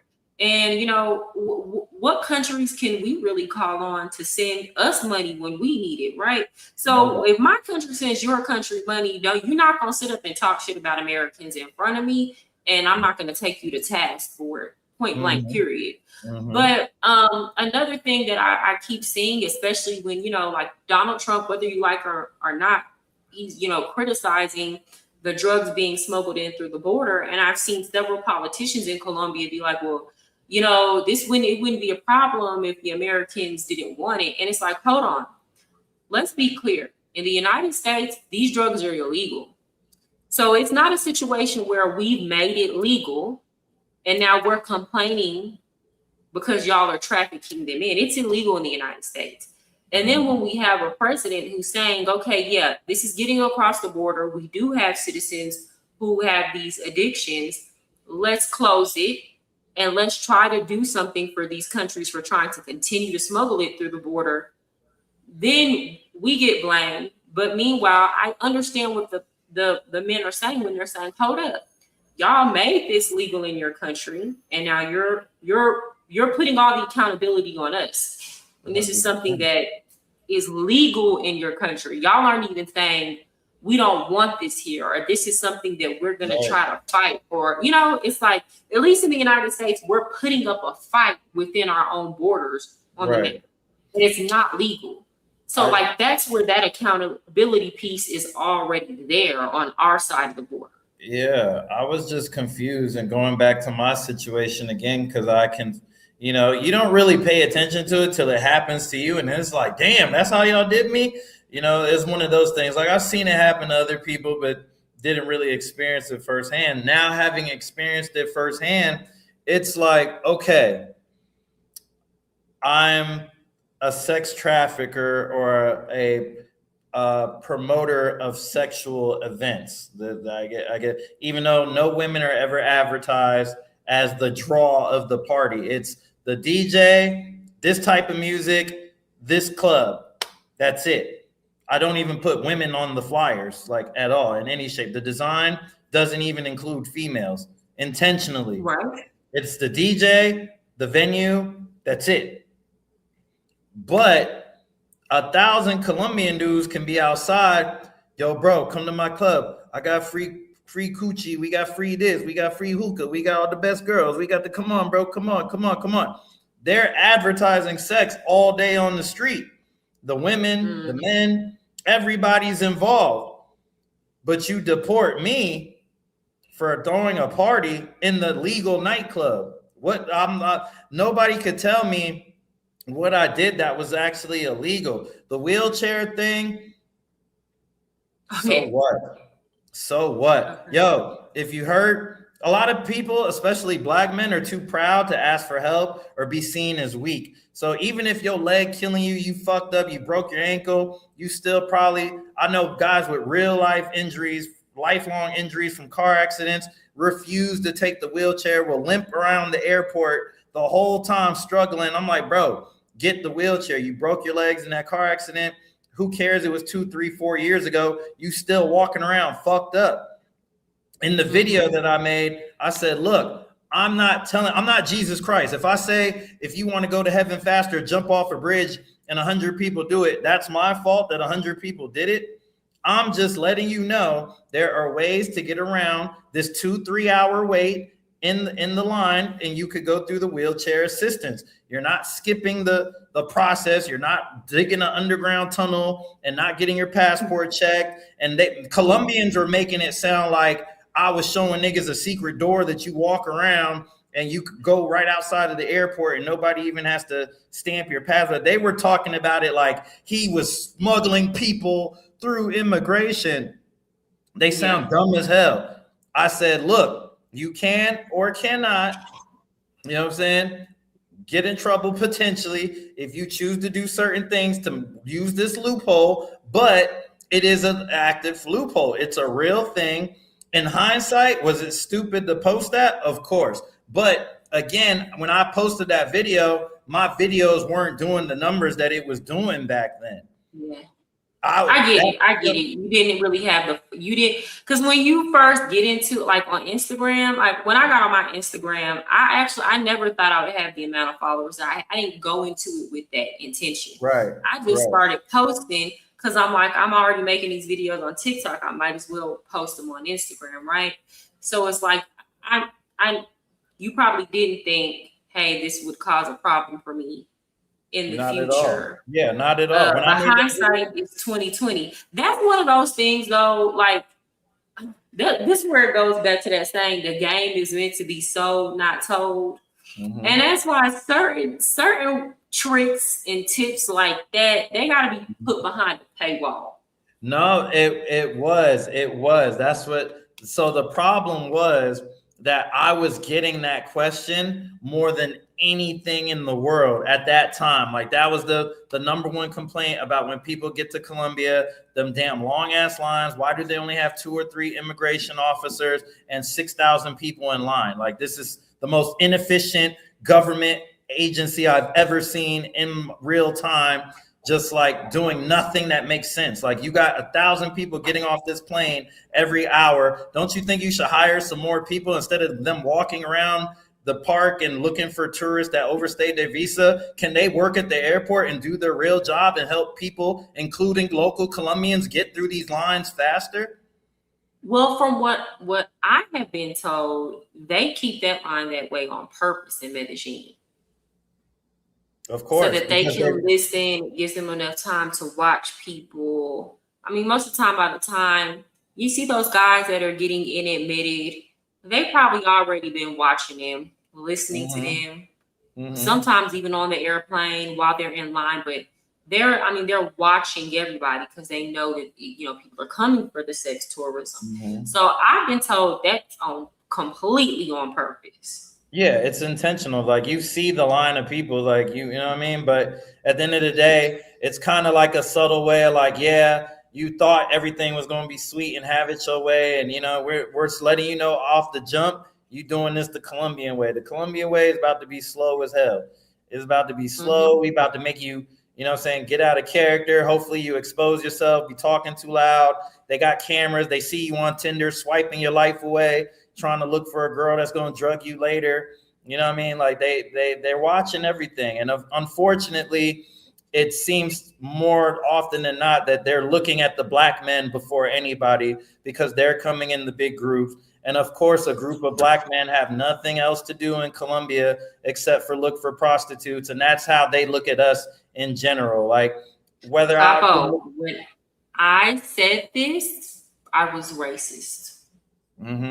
When I said exactly what you just said, that they are racial profiling, which they are, and you can't, and here's the thing, this goes back to what I was saying, is you can't all the way, yes, do Colombians have racist behaviors that existed before American black men started coming in droves? Absolutely. It's built into the culture in many parts, right?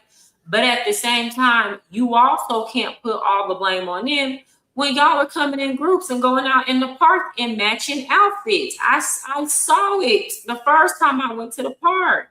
And then y'all taking these girls. Here's the thing. The maids, people talk, Colombian people gossip. So it's like the maids are like, yeah, they work in the hotels. They sleep all day. Then they get up. They go eat. They come back and then they go right out, find a girl. And it's like rinse, wash, and repeat.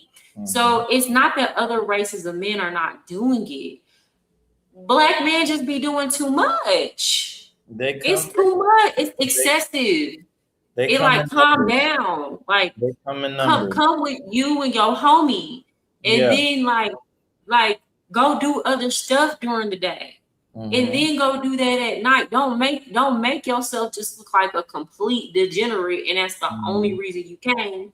Even if it is. So when I say these things and say the men have brought that heat to them, have brought that scrutiny to them, then they get upset and say, I'm being racist or I'm hating on them. When it's just obvious. You can go in the damn immigration line and see what the hell I'm talking about.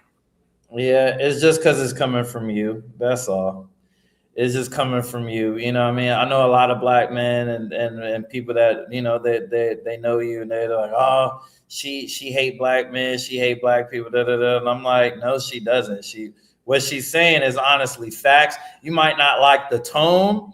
They don't like your tone. I think is your tone. Like it's your tone of voice when you really like in your bag on certain subjects, you do a tone. And you do a tone. You know yourself. So I don't have to tell you about yourself. But there's a tone, and to our ears, American black men specifically, when we hear that tone, it's like she's agitating me. Even if you could be completely complimentary, speaking facts, not speaking ill or nothing, you're just giving it straight and direct. But it's the tone It's the tone, and Yeah, that's what I don't know makes people. I don't know what to do. I don't know how to change It's it. you. It's And you. it It's may not act your funny, fault. like when they see me hanging out with like y'all. Majority, first of all, I was raised exclusively on my Black side of the family. Let's start there. Mm. My best friends, female friends, majority are Black women, and I have a couple of Hispanic best friends. And most of my friends, even here, most of my friends in Colombia are Black Americans. Mm-hmm. So it's like when they try to make me out to be racist or not liking Black people, no, I'm hypercritical of Black people because I think we need to do better. Like, but it's not like, oh, I don't like Black people and I'm not around Black people and I don't want to be around Black people and I hate Black people. Even when I said that I like Puerto Rican men, the men got upset. I like a Puerto Rican man with some waves. So what? I like being It's a New Yorker. So what? But I've had Black boyfriends. My daughter's dad is dark skinned. So people just try to paint me out as a complete racist for just stating facts because they can't handle the truth. I think it's just more so because nobody knows how to identify you off a look. Like I don't know if you're Hispanic. I don't know if you're biracial. I mean, I know you said it before. You're biracial, but when people look at you, you're not part of any specific like tribe. Like you know what I'm saying? You get what I'm saying? Like so, a lot of that is because people are perceiving you as not black. A lot you're a Latina or you're some other shit. You're not even a black woman. Why are you talking about black culture? Why are you talking about black men? Why are you talking about anything that we got going on over here? Mind your business. That's how a That's lot of what they it. say, and they'll say, "Oh," and they're like, "Oh, you're Latina," and I'm like, "Bruh, I don't know where people are getting this from." Because I say all the time, I get on TikTok every day and say, I get on there. I make so many videos. I've clarified so many times that I am Black American, white American. I was raised on my Black side, and it's like, people just again, I do understand how it can come off as confusing. Like, okay, I get how it can come off as confusing.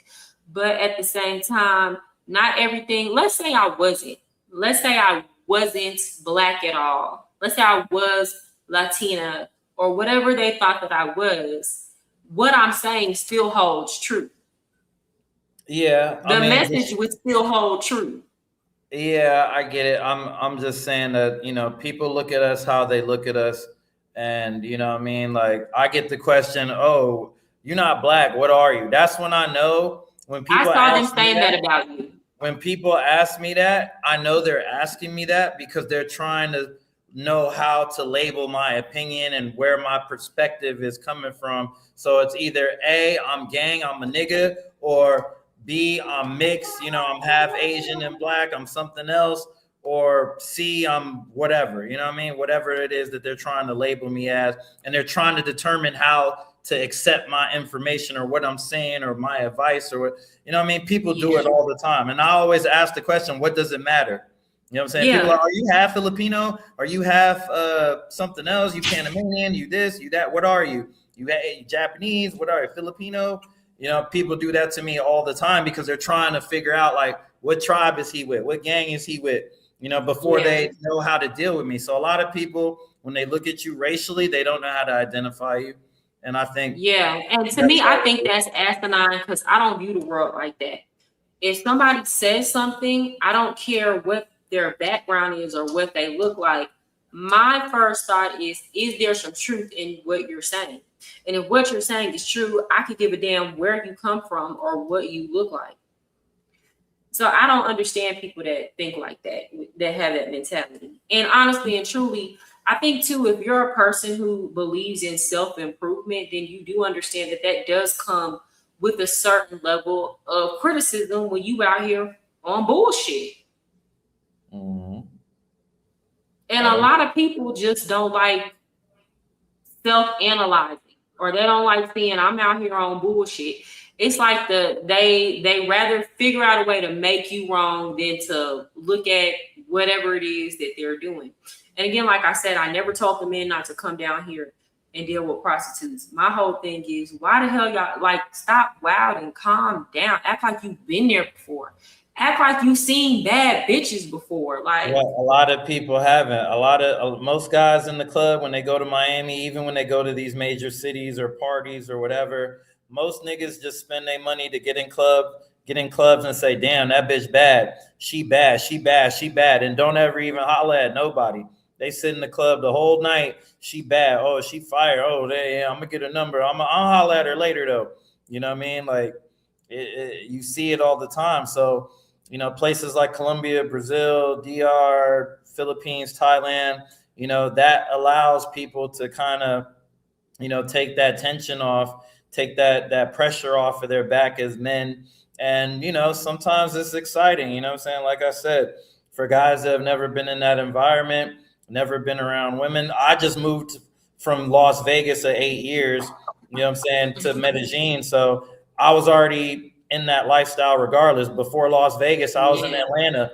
I was already in that lifestyle regardless, managing rappers, working at DTP, working with So Def in Atlanta, like working in the music industry, you know, being around legitimate stuff. I gotta address this raccoon looking ass motherfucker in my comments. You literally refer to me as a monkey, a baboon to be precise, on several occasions, and yet you don't hate black men. Sir, you are not representative of a black man, of all black men. You're not. I don't even think you're Black American, let's be clear. But you're not representative of all black men. And the fact that you keep trying to associate all black men with looking like you look like toe fungus, sir. You know your ass is ugly. You know what you see when you look in the mirror. So I'm talking to your clown ass. I'm not talking about all black men. Now, this is what you want to do. You want to get black men riled up to go cake for you. Why should somebody that looks nothing like you get upset? All these men can go on your channel right now and see exactly what I'm talking about. You look a fucking mess. Shout out to the homies, man. Good you look like a failed abortion. Anyway, Medellin is mostly nightlife. After what the fact, I'll give you the attention that you've been begging for in my chat. But like, let's be very clear.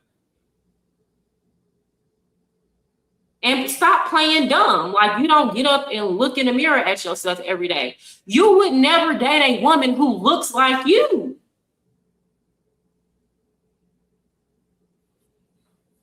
And if I'm lying so much, or what I'm saying is so racist, I dare you to go find a woman that is the equivalent of what you look like in looks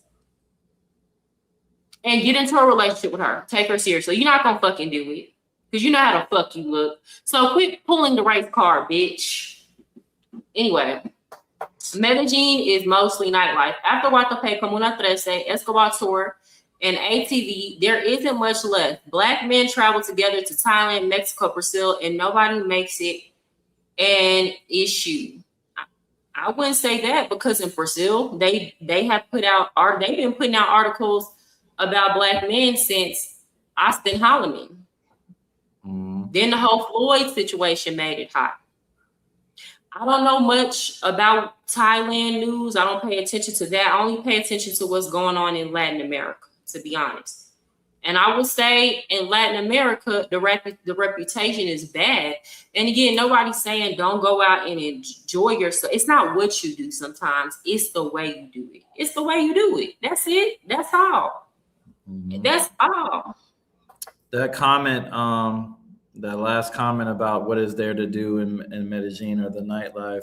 Do you agree? Do you feel like other than the nightlife, Medellin doesn't really have much to offer the average tourist? Not even like just sex tourism, like, you know, like in general, do you feel like Medellin, if you took away the nightlife, is it a city that you would still recommend to people to come?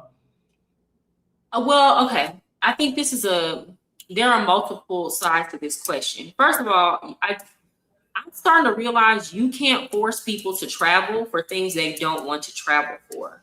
So like let's take race off the table and just talk about men in general. Men and women travel for different things. And if you think about the average man in the United States, most men don't travel unless their girlfriends or their wives beg them to travel or take a trip. Most men are comfortable, doing the same thing every day, hanging out with their friends, going out for a beer, watching TV. Men are very simple creatures. The only thing that would motivate the majority of men to go travel is a woman, whether it was their wife or whether it's to go see other women. Now, yes, are there men who like to go do other things when they travel? Yes, but I would argue that's in the minority. So like when men are saying there's nothing else to do in Medellin, or that's the only reason to come, I mean, they're really being honest. That's the only reason why they would come. But to be fair, people ask me all the time, it's my first time coming to Colombia, which city should I go to? And I never tell them Medellin first. I don't understand why you would go on a 4-day or a 5-day vacation and just to come to the city. And you're going to a new country. Why would you come? This is a city. It's the hustle and bustle. It's like you going on a vacation to like New York or something like that. Why would you do that when you can go to Miami? Why would you do that when you can go get around some water? And so I always tell people who are coming for the first time, just go to the coast, go to like Cartagena, go to Santa Marta. That's going to be the tropical vibes. To me, the nightlife is better in Cartagena. Now, in terms of living, I would always recommend that there's a lot, like Medellin has a lot to offer in terms of living. The school, I used to be a teacher in the United States as well. The schools here have far more rigorous curriculums.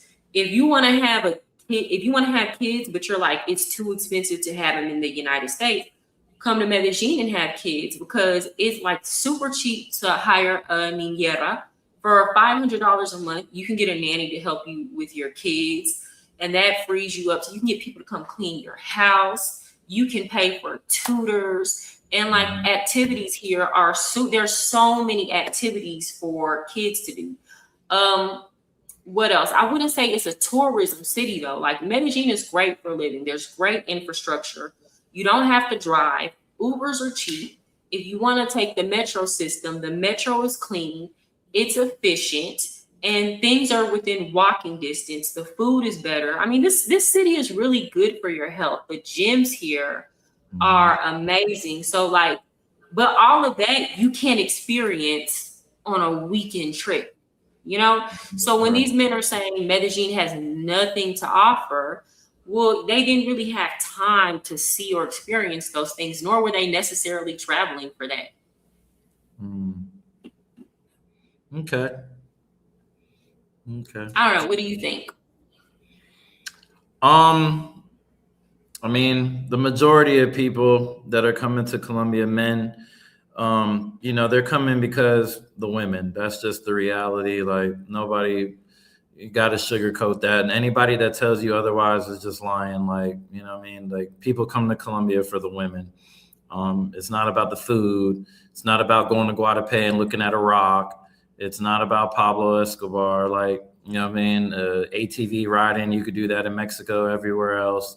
I feel like by the time most men get to Colombia, they've already been traveling. They've already done the Mexicos. They've already done the Canadas or it depends. Like more the white boys like go to Thailand and the Philippines. That's more like a white boy thing because, the women over there prefer white men predominantly over black men in the Asian countries because they're taught white is right. And that's just their culture. The lighter skinned people are definitely on a different level than the darker skinned people in Asia. And anyone who's lived there or been there can tell you that.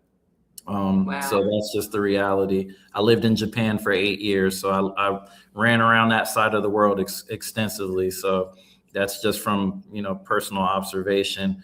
But I think Medellin to live, great place, great city to live long term. If you don't have daughters, it's even better. You know, if you have a daughter, you gotta get your ass out of Colombia, period, because you don't want her exposed to none of that, and even knowing that that's in the culture where she's, you know what I mean, where she's from for real. Yeah. Because it is what it is. Nobody wants to admit it again, but that's what it is. So Yeah, as we're definitely going to. I might, I'm probably gonna. I was thinking of leaving this year, but I think I lied. I have some other stuff going on.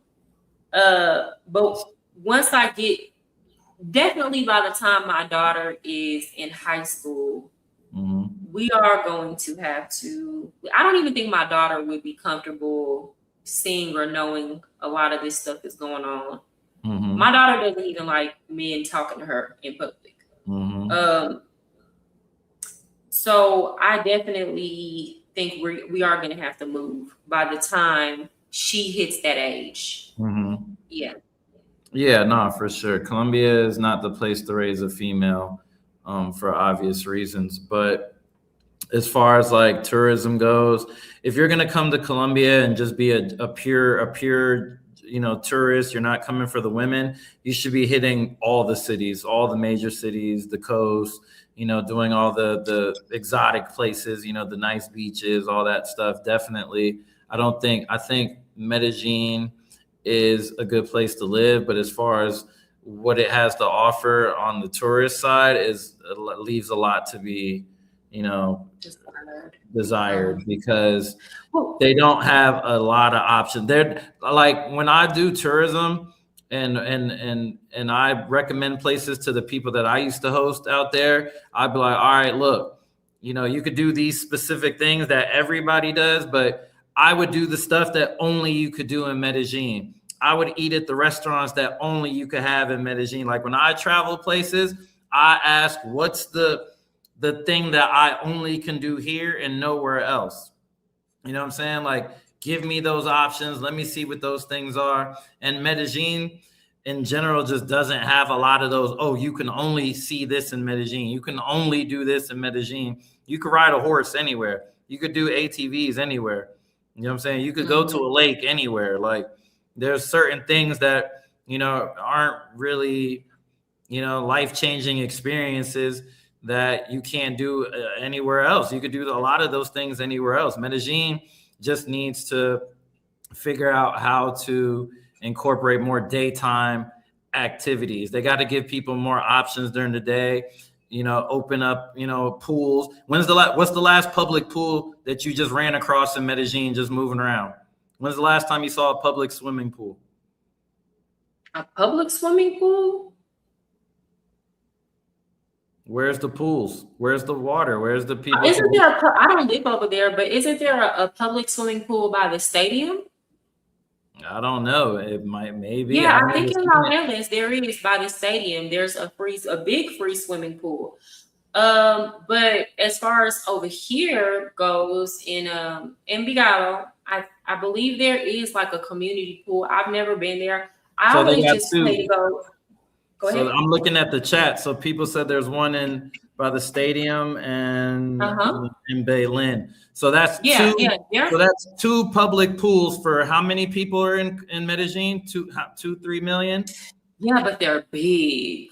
Yeah, but they're not that big. It's not a stadium size swimming pool. But my point is that places like, in America, we have facilities for all types of public stuff, like, because we invest into the community. Everybody doesn't live in a nice condo that has a pool already attached to it. Everybody doesn't have a baseball field, close by, or a soccer field, or a basketball court, or whatever. Medellin is not reinvesting in its people and giving options for everybody to do during the daytime. Everyone likes to go to the gym. Okay. Everybody likes to walk and run and jog on Sundays. Okay. That's cool. Fitness. You got some fitness vibes. All right. That's cool. You know what I'm saying? But why isn't there a Top Golf? Why isn't there putt golfing? They got, go-karting and under the mall, one of the malls. And, they just need more options. They need more options. So people, don't feel like all there is to do is go to the club and buy a box. You know what I mean? Like, you got to give people But do more. you think they don't do that? Because even if they did invest in something like a top golf, do you think Colombian people would actually spend the money? Because that's not cheap. They can make it affordable for them. They can make. I Okay. mean, they have the best bowling alleys in the world already. SB Aquario and Super Bowling in Larelas are the best bowling alleys I've ever seen in the world.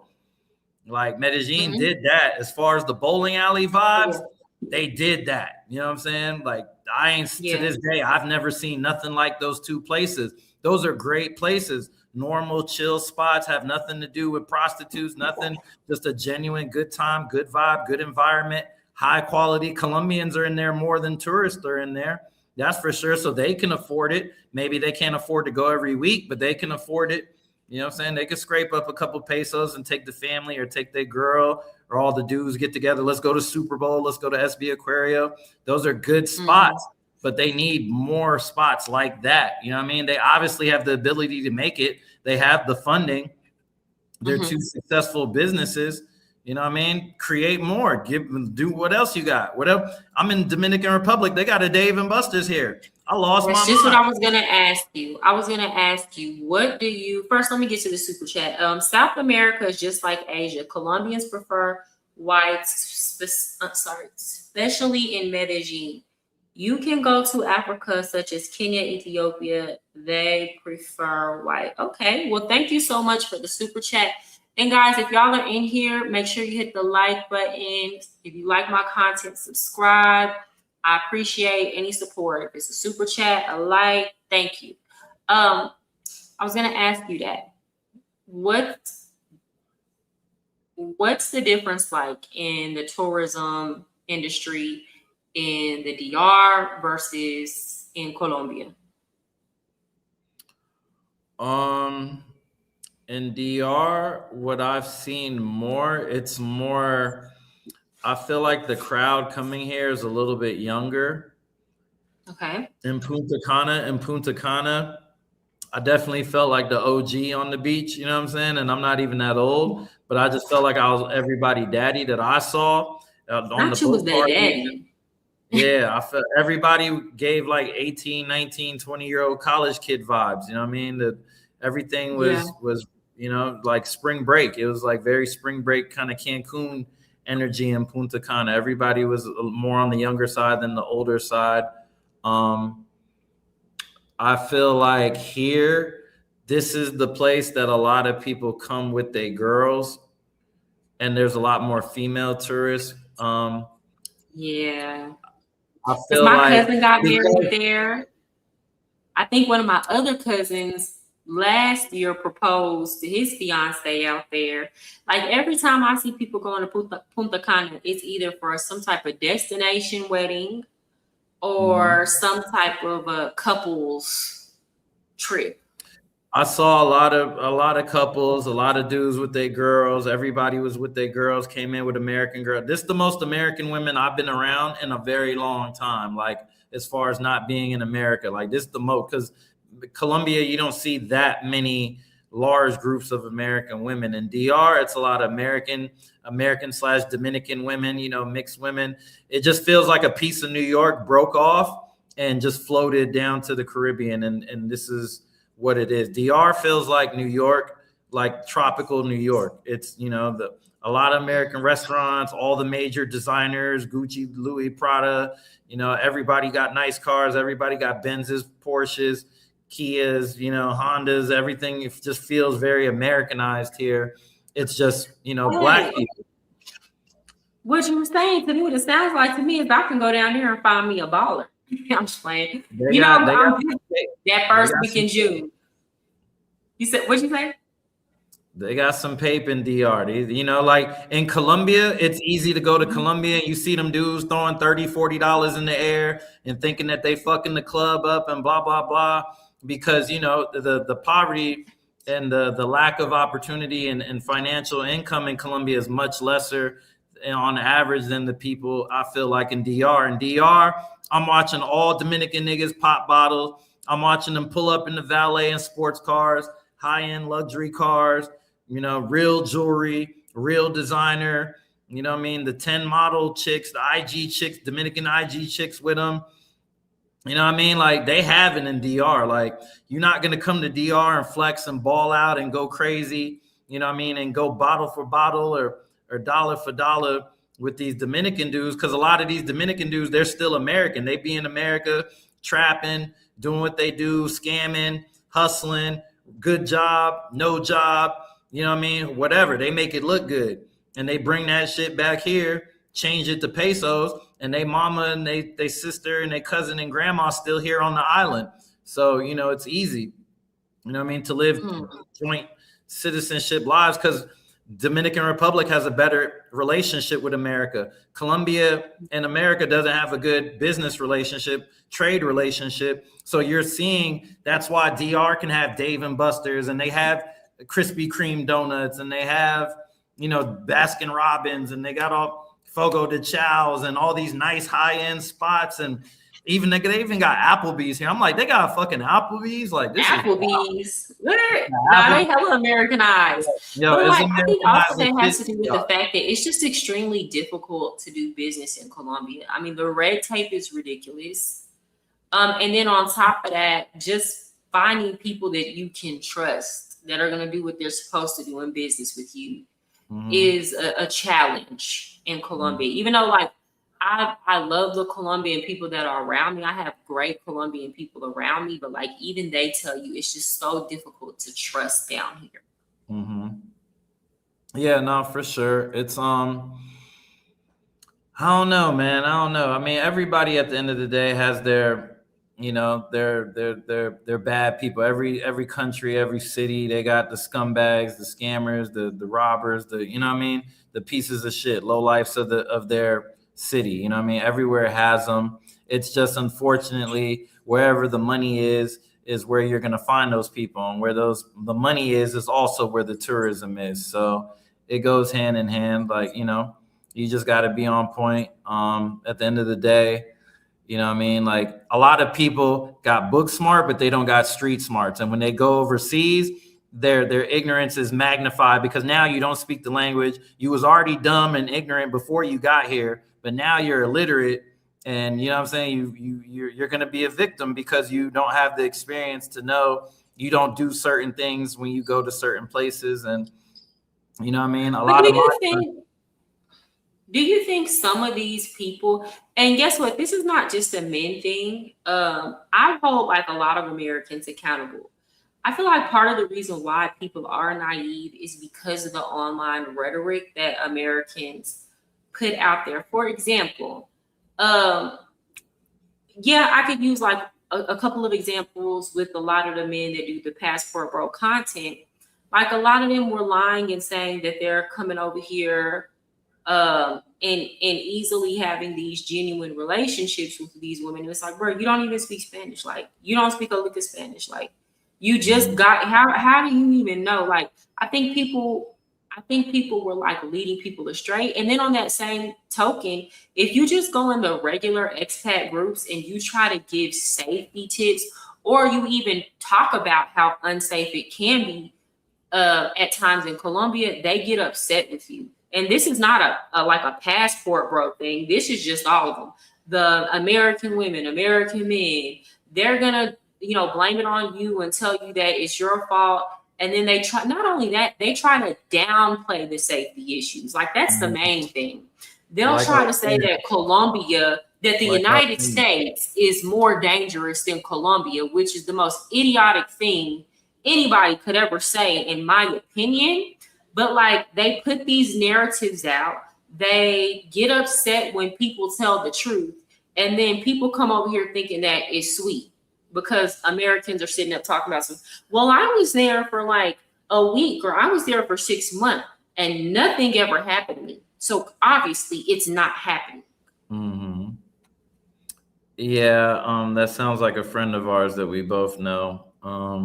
But I will say I do feel that the United States is way more dangerous than Colombia. Personally, really? as a guy that carries guns with him at all times, like literally sleeps with his gun, the whole time I was in Colombia, I never felt the need to have my weapons on me or with me. And if I did even remotely feel away, I just hired my security to come with me wherever I needed to go if it was an area. But I feel way safer overseas than I do in America just because we have the biggest like haters, and all of the haters have access to firearms and weapons. Like, it's expensive to get a gun in Colombia or certain places overseas. It's not easy to just get a gun, much less get the bullets that you're going to need. In America, I could get a gun and bullets faster than I can get laid, probably.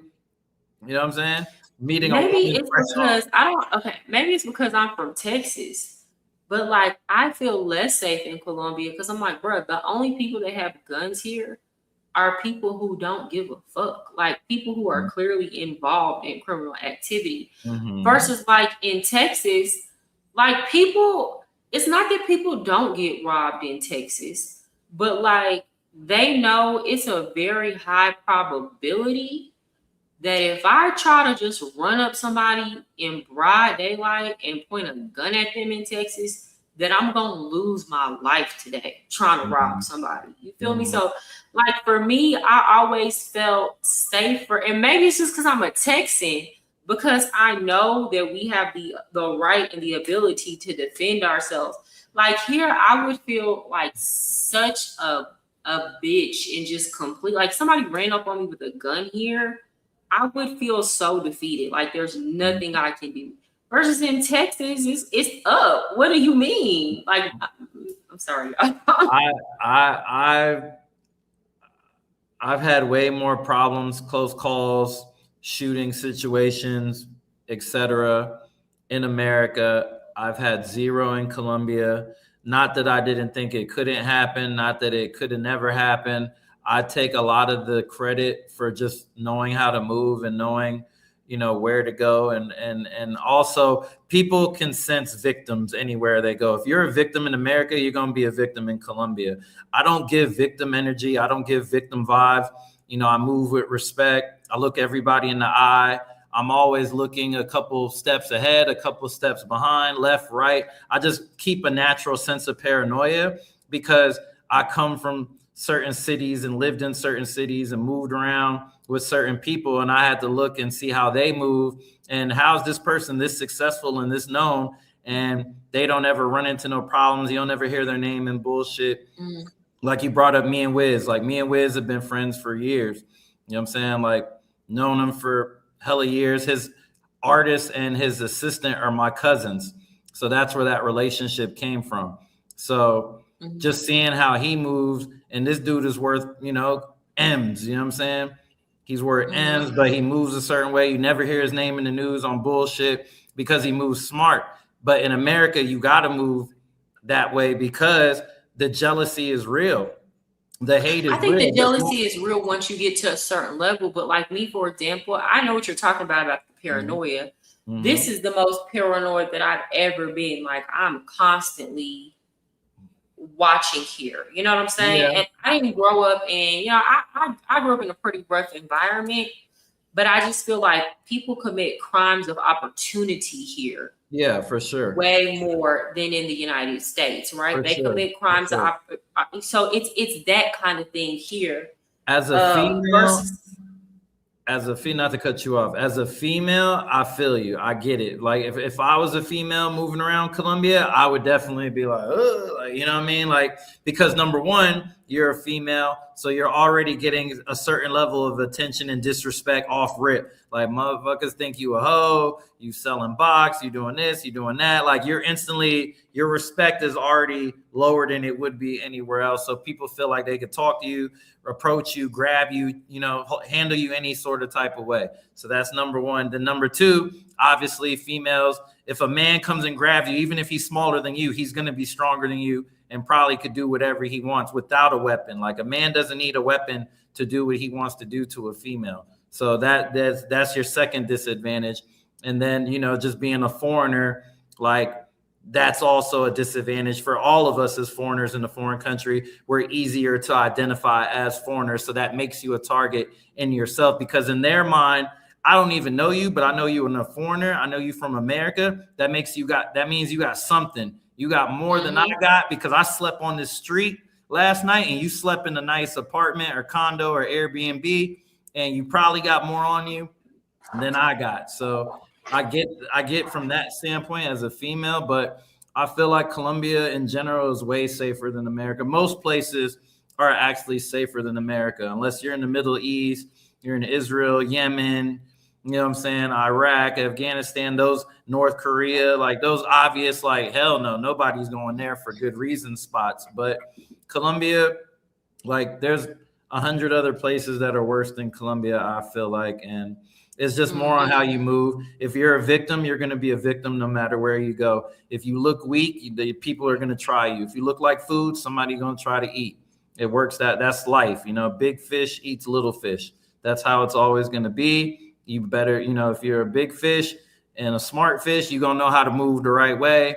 And nobody's going to mess with you, because the risk is like, that's why most of the black guys that get robbed, they only got robbed because they got drugged by a woman. It wasn't like somebody ran down on them with the gun. And you know what I mean? Yeah, it does happen. I know people that got set up by their taxi driver and they got robbed at gunpoint by motorcycle dudes. It does happen. But primarily when I feel like the Latinos look at tourists, they target the Asians and they target the little skinny white boys, you know, the smaller guys. They do. They're looking, man, they getting an Asian, because they know one-on-one when it comes to this, they got a better shot with the little guys, you know what I'm saying, versus the group of 8 or 9 big black swole ex-NFL player looking motherfuckers that's walking around. Is like, nah, I'm not going after them. You know what I mean? Like, they're looking for the weakness. They're looking for weakness. If you a little dude, if you under 5'10", if you under a certain weight, if you're, you know what I mean, a little more on the frail side, like you look like a target. You just look like a target, you know what I'm saying? But if you put 3 skinny, you know, 130-pound dudes, a white guy, a black guy, and an Asian guy, and ask who do they want to rob first, they're going to go for the Asian or the white guy before they say the black guy. No, that's true. Even like a Colombian Uber driver or taxi, whatever the case may be. I don't know if you saw that case last month. He got caught because he like unalived 2 American women, like pretty close time frames. And like these women were supposed to be like, you know, small white women. And he unalived them. I don't worry about stuff like that, because I'm not saying I can, you know, whoop these men over here, but it's kind of like this. I might not whoop them, but they gonna have a hard time whooping me. You're not gonna make it easy.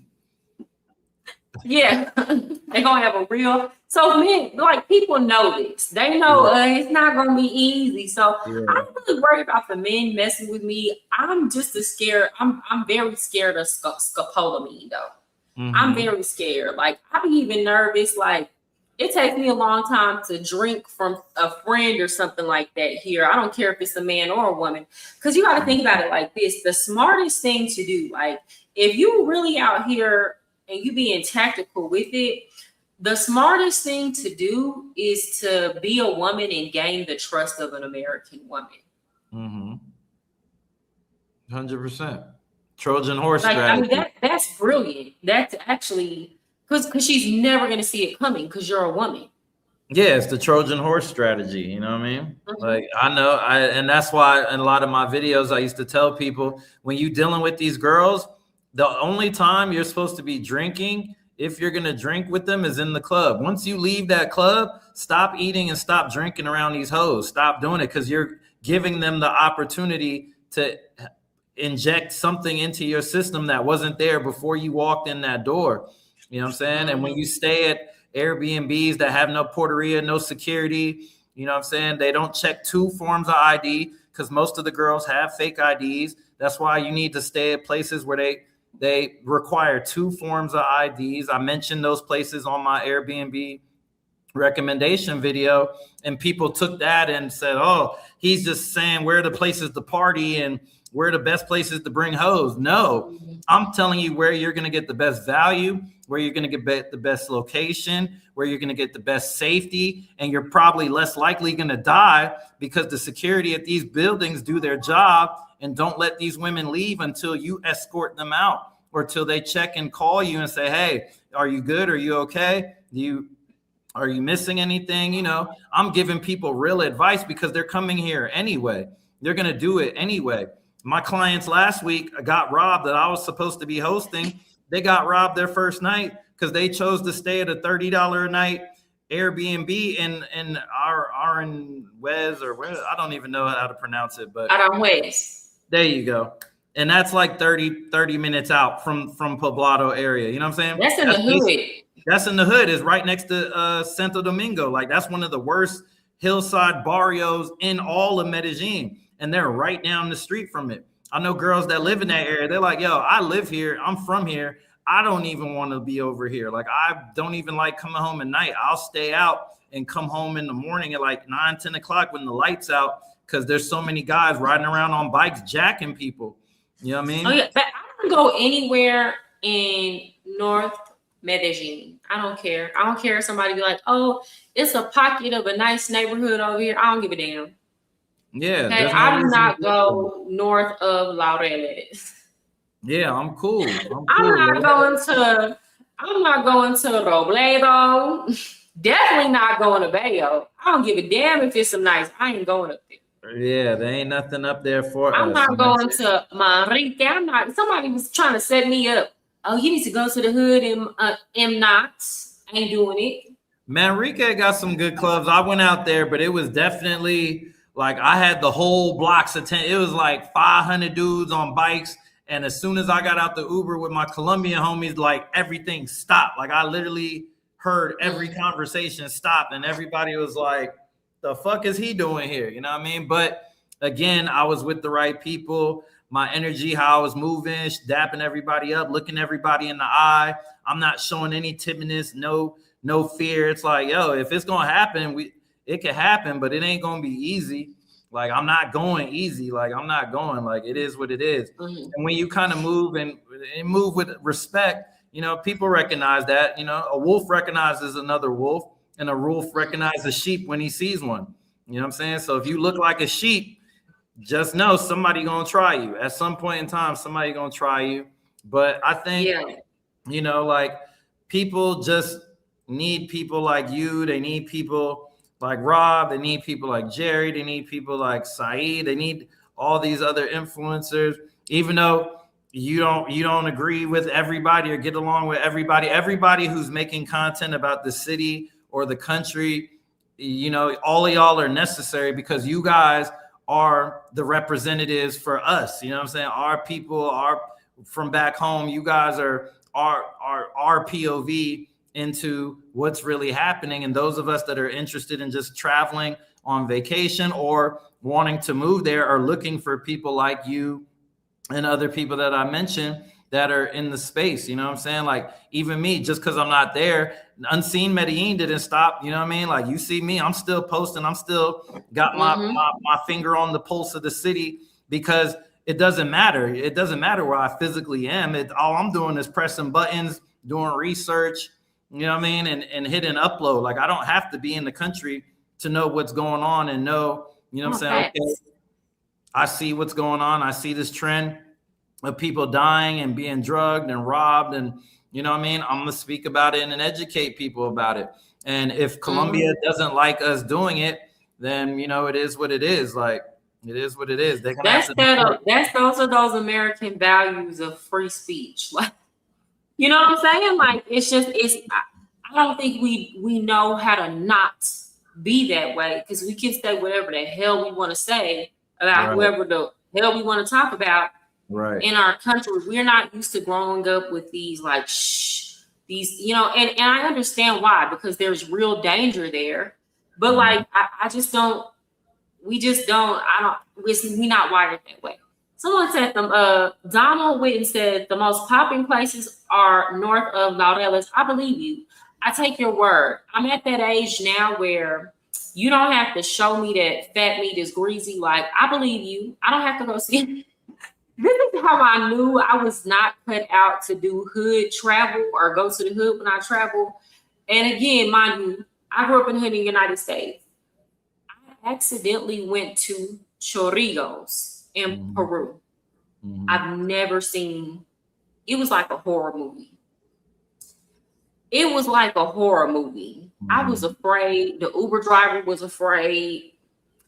Everybody was scared. Okay. Like if you would have seen what I, to this day, I can't even describe the level of terror I Mhm. felt in that place, the level of demonic energy.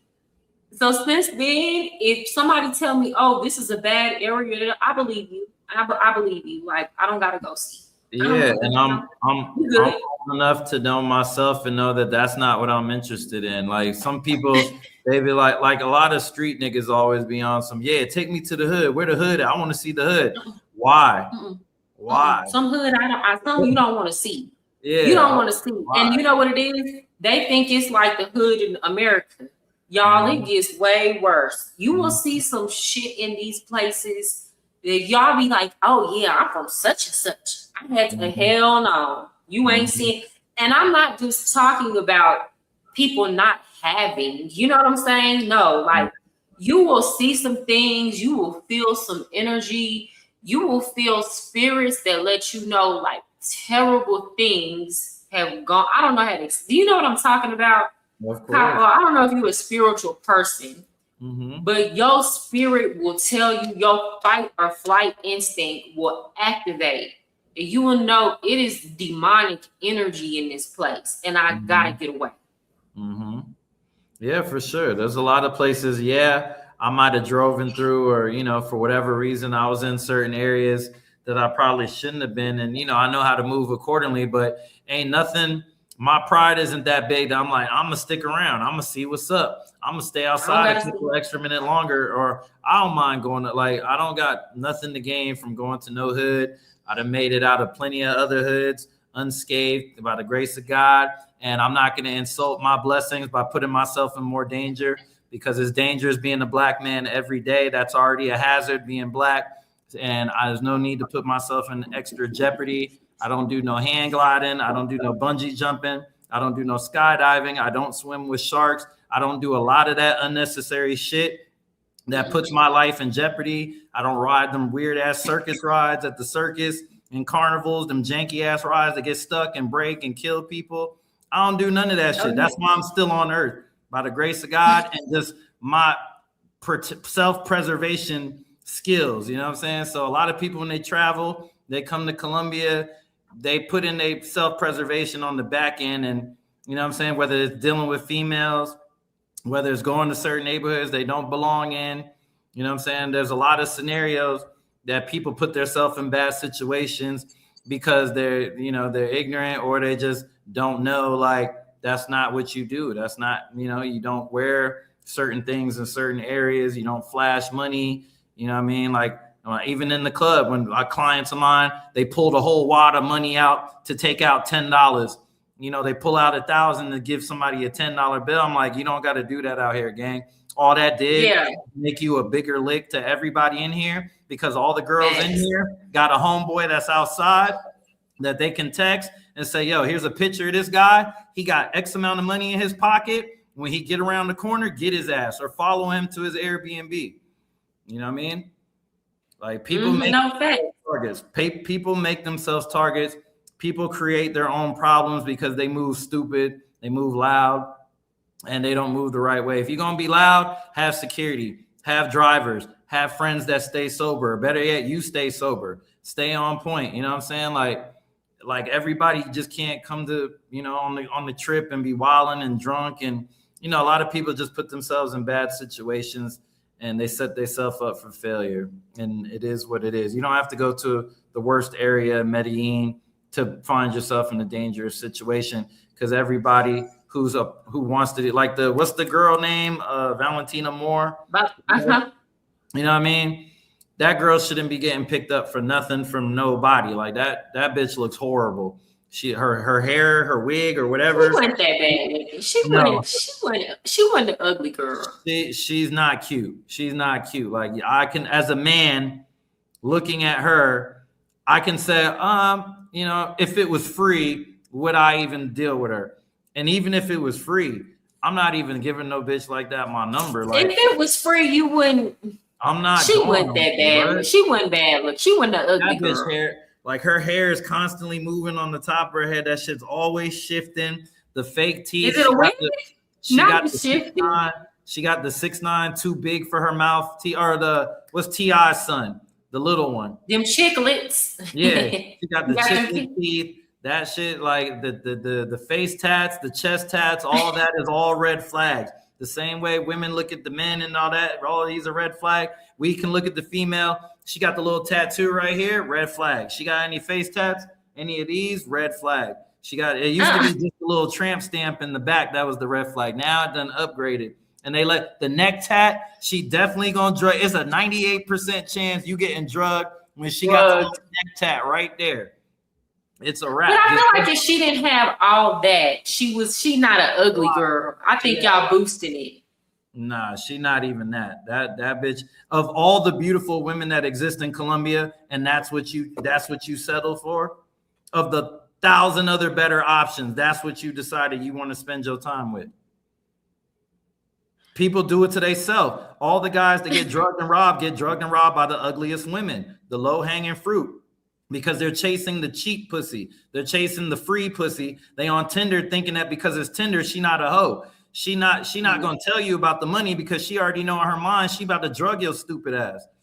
She already know that you horny and you thirsty, so she not gonna bring up money because she knows that excites you because you stupid enough to believe that a girl that never met you, you don't speak no Spanish, you don't live in her country, you're not gonna have any sort of long-term security with her, no benefits. You're not going to be paying her rent past this weekend or helping her financially. What is her incentive to sleep with you? You thinking that you on Tinder getting a discount and your dumb ass about to end up in a box being shipped to Miami because you thought the pussy was free when you was better off just paying for it at the clubs with a professional that's, you know, going to do her job and leave, and you're going to be able to wake up the next day and do what you want to do.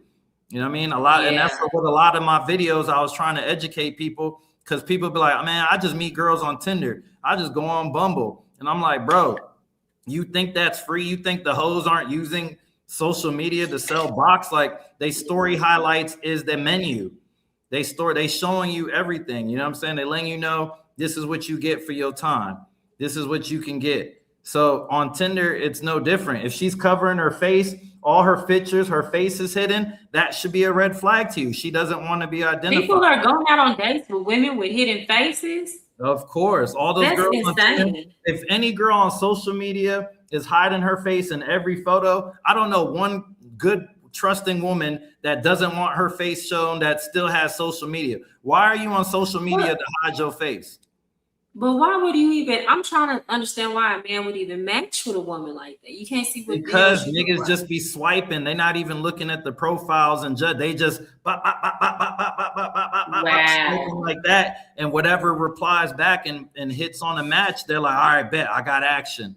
You know what I mean? And for guys that don't get that attention, once again, when you get that little girl who looked like she got a nice little body, she doing her thing, but all her face is covered. So you like, fuck it. I'll take the risk. I'll meet her because she's talking nice. She texted me right away. She want to link up tonight. I'm horny. I'm in Colombia. I think I got a girl that's going to, you know, let me hit for free, or all I got to do is pay for dinner or take her out for a couple of drinks in a hookah, and I'm going to get the free buns. And they don't know the whole time she's drugging you, microdosing you at the dinner. She's microdosing your drinks.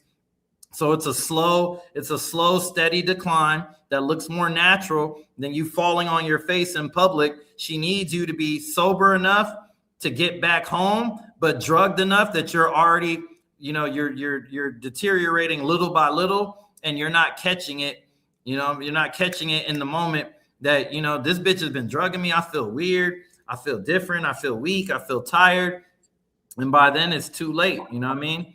That's why I tell guys all the time, do not consume food or alcohol with these women. If you're going to meet a random girl, you don't need to be consuming anything with the woman after you leave the nightclub. Mm-hmm. You don't need to do Yeah, it. no. You're increasing the odds that she can put anything in your food or alcohol. So, you know what I mean? Why even do it? Let her do her job and kick her out. And you know what? That goes for the ladies out here watching too. Like, shout out. You know, I think a lot of these things might happen to the women here, and they just don't tell it. Like, men aren't ashamed to put their business out there like that because it's Mhm. like it doesn't hold the same weight. But like, I have heard some stories, maybe not with the whole drugging thing, but people ask me like, why don't you date here in Medellin? Because I'm like, if it can happen to a man, it can happen to me. So it's like I don't even want to like meet anybody on 10. I'm so scared to date out here, honestly and truly. I dated one person out here, but this was somebody that I knew where they worked. I would see them on like if he did anything to me, they was gonna know exactly who did. You know Mhm. what I'm saying? Like it Okay. was one of those type of situations. And also he just wasn't like super, it wasn't a situation where he acted different than most Colombians dudes do. Mhm. Like he wasn't like one of those, ay mi reina, cielo de mi vida, corazon, like that kind of shit like that. You Mhm. know, it Mhm. was this person took time to actually like get to know me. But even then, I always had it in the back of my mind, like, what if he does? You know what I'm saying? Like, I'm scared to drink, you know? And so it's like, I can only imagine what it would be like being a man out here. It's dangerous. It's dangerous. You know what I mean? I had my situation, and my situation was locked in almost the entire time I was there. Like even when you like look at my comments or you see like the local women or the women that work in the clubs that know me, they like, yo, he was never with any other girl. Like he always was with his shorty. He was always kicking it with her. Like people that see me always see me with the same girl. You know what I'm saying? So it's like I am a very not trusting person when it comes to like the females and the girls in the park and all that, because I see the news every day. I see how the girls be moving, and I know personally certain girls that drug and rob and da da da da da, and I see them, the same girls that I'm posting about, they're walking the street the next night after she just got caught, you know what I'm saying, robbing somebody, because the police don't give a shit. The police don't care. Nobody feels sorry for sex tourists, you know, victims of, if you're considered a sex tourist, nobody's going to give you justice. The police don't care. They're not, if they do lock the girl up, the girl has to have a history of committing crimes multiple times before she's even potentially considered as a high risk person that needs a stiffer penalty. You know, they have like a Mhm. point system, and one of my boys put me onto this, and he was like, yo, there's literally like a point system. If it's her first offense, chances are she's out in 12 hours or less. She pay a little fine, she leaves. It literally does, unless she killed somebody, that's all they care about. You know what I mean? All right, she killed Mm. somebody, that's different. She just drugged you and robbed you, whether you show them her ID, you got her name, yo, this where she lives, this her phone number. The police ain't gonna do shit. They gonna write the report, put her name in the system, and if she gets caught 2 or 3 more times, maybe we'll take it serious. Other than that, the police could give no shits. You know what I mean? When they catch the girl, they just gonna get some money up out of her and let her walk away when she get to the police station. You know what? Okay, I'm gonna tell y'all this. This is where I first kind of seen. I actually first kind of seen this kind of system in the United States. Mhm. So like I always worked in the Latina club. Like cause it was always too much, it was too much drama. Every time I try to work at the black club. So the clubs in the South part of the United States are very segregated. So you have your black clubs, your Latina clubs, and your white clubs. Where was you Obviously, ain't no working white though? club What higher state were you working in? Texas. In Texas. Okay. What Uh-huh. city? Dallas. Yeah, okay, so yeah, it's a good mix. Dallas has a good mix. It has a good mix, but the clubs are they're segregated, right? Mhm, of So course. for example, you have to have a certain look to work at the Latina clubs and you have to have a certain demeanor. And then sometimes they'll go through their periods where they're like, we're not hiring black girls right now. Right. And they'll tell you straight up, just like that, right? Facts. But I spent the majority of my time working in the Latina clubs. And like this was around the time that the well, it started happening around like 2017, 2018, but then like it really just exploded under the Biden administration, where you had a lot of these girls from South America and like Cuba flooding into the Latina clubs. And it was causing a lot of friction between the American born girls. It's like even the Mexican girls weren't really meshing with that because their whole way of doing business was so different. So, like, for example, they didn't know how to take a loss. So people don't know this. When you go work at a strip club, you have to pay money before you even make money. So, for example, you have mandatory nights that you have to work, and you have to pay those nights. And if you don't pay them, but you want to work a weekend, they'll double your fine. So, for example, there were some nights where I had to pay $200 before I even made any more money. I had to pay that to the house. These girls that were coming from like South America and Cuba and stuff like that, barely speaking any English, they had the mentality of, I'm not taking any L's. So if it's a bad night, they finna do whatever they gotta do to make that money. And a lot of them had pimps. And us regular girl like me, if I lost money that night, my mentality was, I'm just gonna come back tomorrow and make the money. Like, I'm just gonna work harder. I'm gonna come in extra days and make money. No, they was running up in dudes' pockets.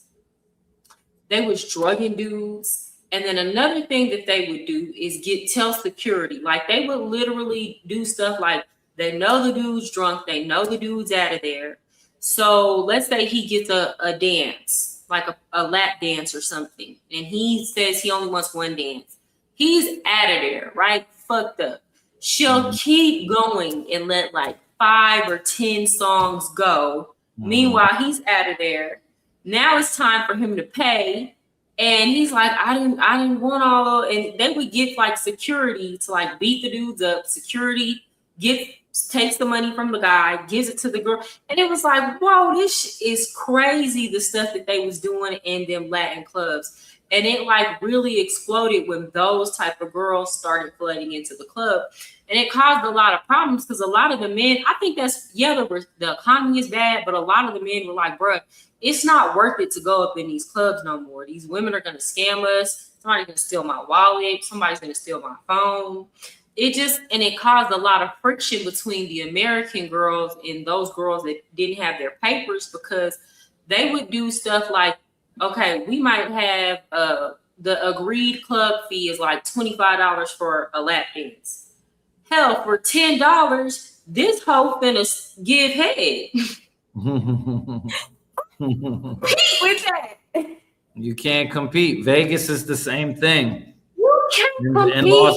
You either gotta get with it or get out. And I just was like, when it got too bad, I'm like, baby, y'all can have this, But now they're shutting all those clubs. All them clubs are getting shut down, raided, all that now.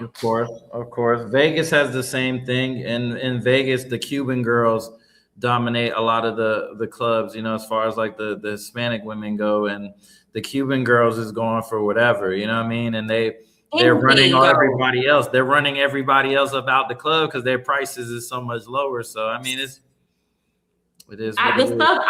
You'll be dancing, you looking over. They letting dudes put fingers up in them, giving lap dances. The dudes sucking on their titties. All that. What'd you say? Anything. That, yeah. Like it's nothing. Like they don't even flinch. Because in their country, they're doing more for less. That's it. When you take 3 girls from Medellin to Atlanta, Vegas, Miami, they running it up. Because back home in Medellin, you got to break somebody's leg to pay $300. You know what I mean? Meanwhile, girls in Vegas get $500 just to go to dinner with niggas. I know girls that charge $500 per dinner, and they get it on a consistent basis. Oh, you want to go to Catch? You want to go here? You want to go there? You want to go Mr. Poppy Steak, all that, whatever, Carbone, whatever. Like, they running it, you know what I mean? To a dude that's coming and blowing $10,000 on a craps table, $500 to go kick it with a bad chick ain't nothing. You know what I mean? Like, all right, fuck, I'll pay it for the chance to maybe get the link up, which comes back full circle to why people are going to Colombia and Brazil and DR is not that they can't do the same thing at home. It's just cheaper here and you get a better experience and you get the guaranteed. If I'm spending money all the same in America, you could spend bands on entertainment in the night on a date, and all you gonna go home with is a hug, and that's it. Not even a follow back on Instagram. She like, all right, appreciate the night, and she gonna go home to the broke nigga that's tearing her up. You know what I mean? It is. But real talk, do you think men should expect? Do you think men should expect women? Let's take the working girls out the equation. Okay. Do you think that men should expect that if they take a woman to dinner, that sex needs to follow immediately after the dinner? Because to me, that's weird. That's a new age concept. It just depends on the situation. Like a lot of my long-term girlfriends, the girls that I was dating for years, like we linked on the first night. But you don't think that, because I think as a woman, first, you're damned if you do, damned if you don't. So it's like, then there's those men who say, oh, if you link with me and all I did was buy you a steak dinner, you sleeping with every dude that takes you out on a date. You're not girlfriend material or wife material. It just depends. You know what I'm saying? Like my ex-wife, I should say, we linked on the first night and we was married for 7 years. You know what I mean? It happens. I didn't think I didn't go into the date like, oh, she gonna let me crack the first day, It just was what it was. We had a good night, went to dinner, went to the club. We was in Japan, just kicking it. I met her in Japan, kicking it. You know what I mean? Whatever. Fast forward, you know what I mean? She ended up being my wife, a year later, ended up getting married, went to Atlanta. You know what I'm saying? I did the whole thing, get the dog, get the house, get the cars. I did all that, you know what I mean? So I get it. Yeah. Sometimes it just works out. Not all the time. Type of dude, Capo. You don't come off as misogynistic. For example, what do you think most men would say? Let's say this. Let's say I came on the internet, me, okay? I guess any woman. And I was like, telling a story time. Oh, I went on a date with this dude. He took me to dinner. The vibe was right. Mm-hmm. We slept with each other the first night, and he never talked to me again after that. Mm-hmm. What do you think most men would say to that woman? What do you expect, ho? Exactly. Yeah, that's the double standard. That's just the way it is. That's the double standard. Because women's value, and I'm not trying to sound, you know what I mean? But this is, you're talking to me. I'm being blunt. Women's value is directly attached to their sexual exclusivity. You know what I'm saying? Their value, the more men you sleep with as a woman, the less as society says, your value goes down. That's why most women lie about their body count when they're asked on the spot publicly. Yo, so how many niggas you slept with? The average woman isn't going to say that publicly. She damn sure ain't going to say it on the internet if she knows. She's not going to do that because she understands that the perception of the quality of woman she is directly tied to her sexual, you know what I'm saying, history. Versus a man, we get more credit for our sexual experience and we get more props for our sexual experience because men have to earn their value. We have to earn our value. As a woman and a man, as soon as you're, like we were saying about how in Asia, the families with more daughters have a better life. You know what I mean? They have better resources. The family isn't struggling as much as a family that had all sons. That's because as the woman, you don't necessarily have to go the hard route in life, meaning you don't necessarily have to go get a degree. You have to earn this sort of skill set. You got to, work at a job for 20 years and work your way up and grind to be manager or, whatever your aspiration is. You just got to be attractive enough to get a man that already got it. You just got to stand next to a man that had to work and actually put in the time to get those things in general. That's how men perceive the world. You know what I'm saying? Like women. You're saying I'm ahead. sorry to cut you off. You're saying the exact same thing Princella, I don't know if you're familiar with her channel on High Powered Podcast, No. has said, and the men hate her for it, which is basically this. Everybody knows that women are inherently born with value. Mm-hmm. And men have to earn their value. Mm-hmm. And women add value and men subtract value. And that's why men know that the more men a woman has been with, the less valuable they think a woman is, because men don't have positive views of other males. Because if they did, they would view men as adding value. They don't. Most men view other men and even themselves a lot of the time as subtracting value, whereas women are just naturally born with it. But when women say these things, they get upset. I get exactly what you're saying, but men just kind of put women in a very precarious position, because it's like they hate us for not, that they will, the same man that will hate you for not sleeping with him on the first date will also hate you for sleeping with him on the first date. And is that in every case? No, but it's the majority of cases. So it's like, you damned if you do, you damned if you don't. So you might as well just not. Or do it. Either way. Yeah, you'll do it, but you don't lose anything from not doing it. You don't lose anything. That's true. You don't lose anything from not. If you want, then go for it. If you know, life is phases. You know what I'm saying? Most girls, they get their whole phase, or after they break up with, been in a long-term relationship, and then they get their little freedom back again, and they go crazy for a couple weeks, couple months, maybe a couple years. Who knows? You know what I'm saying? Or maybe they don't at all. Like at the end of the day, to me personally, Lamb, like, your business is your business. What you decide to do, how many bodies you caught, I don't care. Because before me, nobody else existed in my head. Nobody else touched you. You were virgin to me. I don't care what your body count is. As long as you treat me good and you know what you're doing with me, that's all I care about. I don't care about who you was with yesterday, the week before, the year before, past relationships. I don't even want to know. It's not my business. I don't care. All I care about is how you treat me. All I care about is, do you make me happy? Do you compliment me? If you compliment me, then we can figure it out. You know what I mean? I'm not tripping, because everybody got a pass the same way. Like everybody over a certain age has kids. Like, guys be like, oh, I don't want a girl with kids. Well, shit. You know what I mean? Like any woman over the age of 25, the odds of you meeting a woman with no children is gets less and less and less the older that women get, because that's just what happens. It's part of life. These men be capping. And you know what I've noticed? You know who don't give a damn if women have children? I've noticed a clear divide, Capo.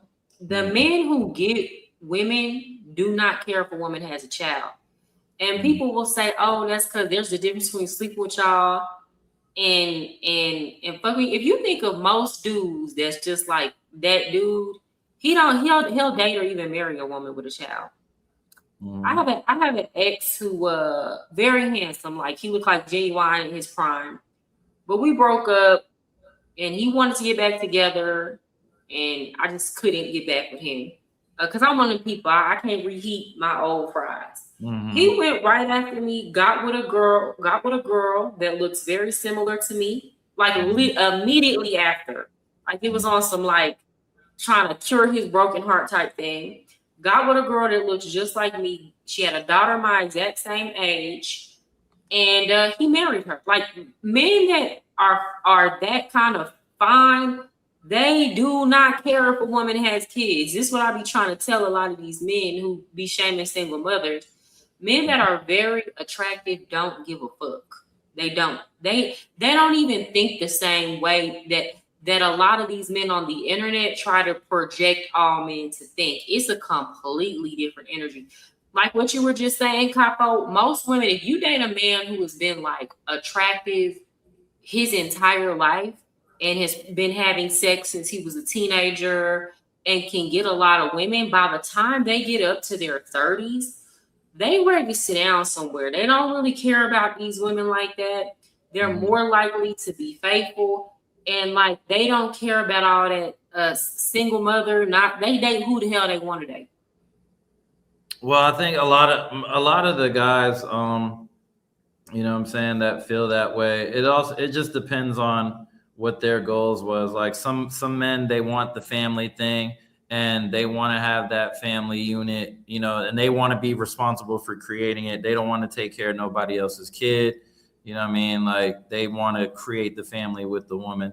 Some men, and usually probably the older guys, don't really care because they're more realist. They know through experience, like most women, once they reach the age of 30, have a child. Like it's very rare to meet a woman, especially overseas. In Colombia, like if she doesn't have a kid by age 22, there's something wrong with her. It's like, what's wrong? Why you don't have a kid yet? You know what I mean? Like I feel like I the just never majority of had the a women. hard time. I never felt like my kid, even in the United States, and like it just was never a. It's like to me, I'm like, is this something made up online? Because it just was never. If it a relationship didn't work out with a man, it was because of other issues. But like, I never had an issue getting into a serious relationship because of my kid. I just Mhm. never felt that energy. Yeah, because the people that were already interested in you and watching you, like they already made up their mind. Like they don't care. Like whatever the situation is with your family situation, they gonna make it work. You know, and that's up to people if they make that decision on the spot when they meet a female. Like if they're trying to take her serious, if they don't care, you know what I'm saying? Men, like our heart isn't attached to our penis, so like we could sleep with the same woman 50 times and not feel nothing for her, or we could sleep with 500 women and feel nothing for none of them. You know what I mean? It just depends. Everybody's just programmed different. You know what I mean? There's no one way of looking at any situation, male or female, because we're all programmed different. We all think different. You know what I'm saying? Everybody's independent thinkers. Like what I agree with, you don't have to agree with, and vice versa. You know what I'm saying? Like Yeah, it is what it is. What works for this person may not work for me. might not But I work. don't Yeah. give but I don't give a shit. And I know from watching your content the same way. You like, yo, all the dudes coming out here buying box, cool. Do your thing. Like turn it. That don't affect me. You know what I mean? Turn up. Just be smart. And this Yeah. is why you niggas is losing, because you're falling for the low hanging fruit. You know what I mean? Like if you're No, gonna do facts, it, facts. if you're gonna do Yeah. it, get something up here. Why would you fly 2,000 miles to buy a $60 hoe? You Not know a what I'm saying? $60 hoe. You buying the But $60 let me tell you, I sneaker. was talking to my like one of my friends here, local dude. Mhm, Uh he's very handsome, does well for himself. Local Colombian dude. mhm, And he was telling me that like back he was like, yeah, we used to pay these hoes like 75 mil pesos. And mhm, she was real bad. That was the most she was getting. mhm, mhm, I'm like, y'all was paying what? mhm. That's Yeah. not even 25 US dollars. Yeah, yeah. You know what I mean? Like before COVID, before 2019, like them prices definitely was different from the people that I know that been there longer, 15, 20 years, vets that out there forever, got married, whatever. But everybody came to Colombia single. Niggas didn't move to Colombia as married men. They came there single and then got wife something, you know what I'm saying? Whether she was a civilian or a worker, you know what I mean? That who knows? But I feel like just a majority of the good looking women in Colombia at some point in time, you was selling that thing. At some point in That's what time. the that's what the local men say. Even you know what's crazy? The same thing a lot of American men complain about. So I hear a lot of American men complaining about pretty American women being transactional. Mm-hmm. And then I think American men though, they use like transactional as a catch-all phrase.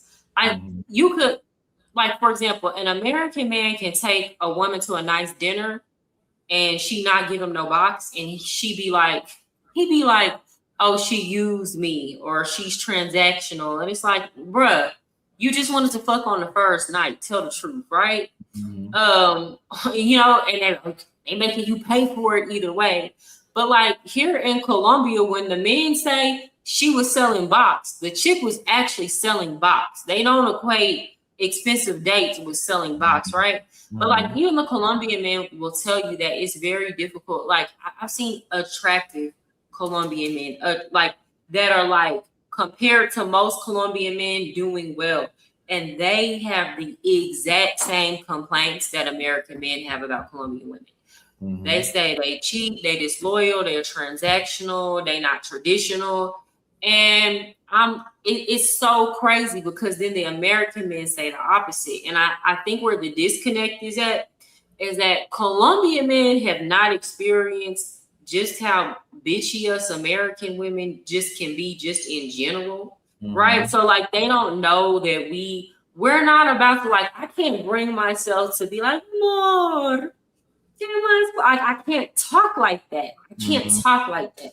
So it's like the Colombian men have never experienced that level of coldness. But then also like American men have never experienced this level of fake warmth.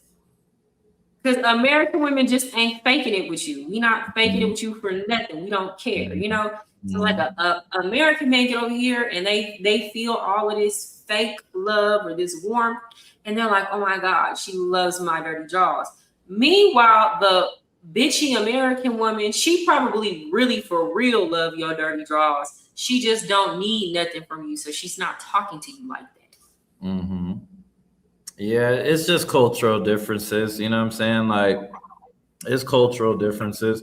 Personally, I just from the dating, me personally, my dating life has been almost pretty much exclusively foreign women. Like for years, I mean, my wife was foreign; she was from Romania.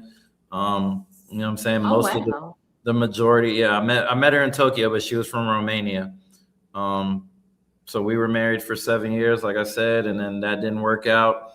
And then, you know, I did my thing in Vegas, but that whole time, the majority of the time in Vegas, I was coming to Colombia, I was going to Brazil, I was traveling different places. So I was only dealing with foreign women almost exclusively since 2022. It's 2026 right now.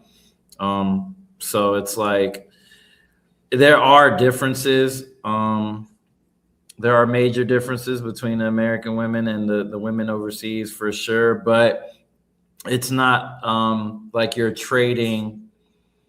It's just what's important to you. You know, at the end of the day, like for dating, it's important to you. Do you care about looks? Is it more about how she treats you, how she makes you feel? Does she, you know, make you feel like you really him? And I feel like what the girls overseas, specifically Colombia, specialize in is that like OD, like nurturing, like, oh my, you know, like everything is, they always are like right there, like, oh my baby, oh my morning, like they're very like hyper attentive to their man. Once you're their man, they're hyper attentive, hyper focus on you, hyper you know, the love and the word showering and praise and all of that stuff. And exactly. It's just I don't mind cooking. I don't mind cleaning. I don't mind giving you a back rub, but I ain't doing all that whining and behind the man. Nor do I want to be up under your ass all day, every day. And I got things to do. And that's the difference, because culturally, that's what the women see their mother doing with their fathers.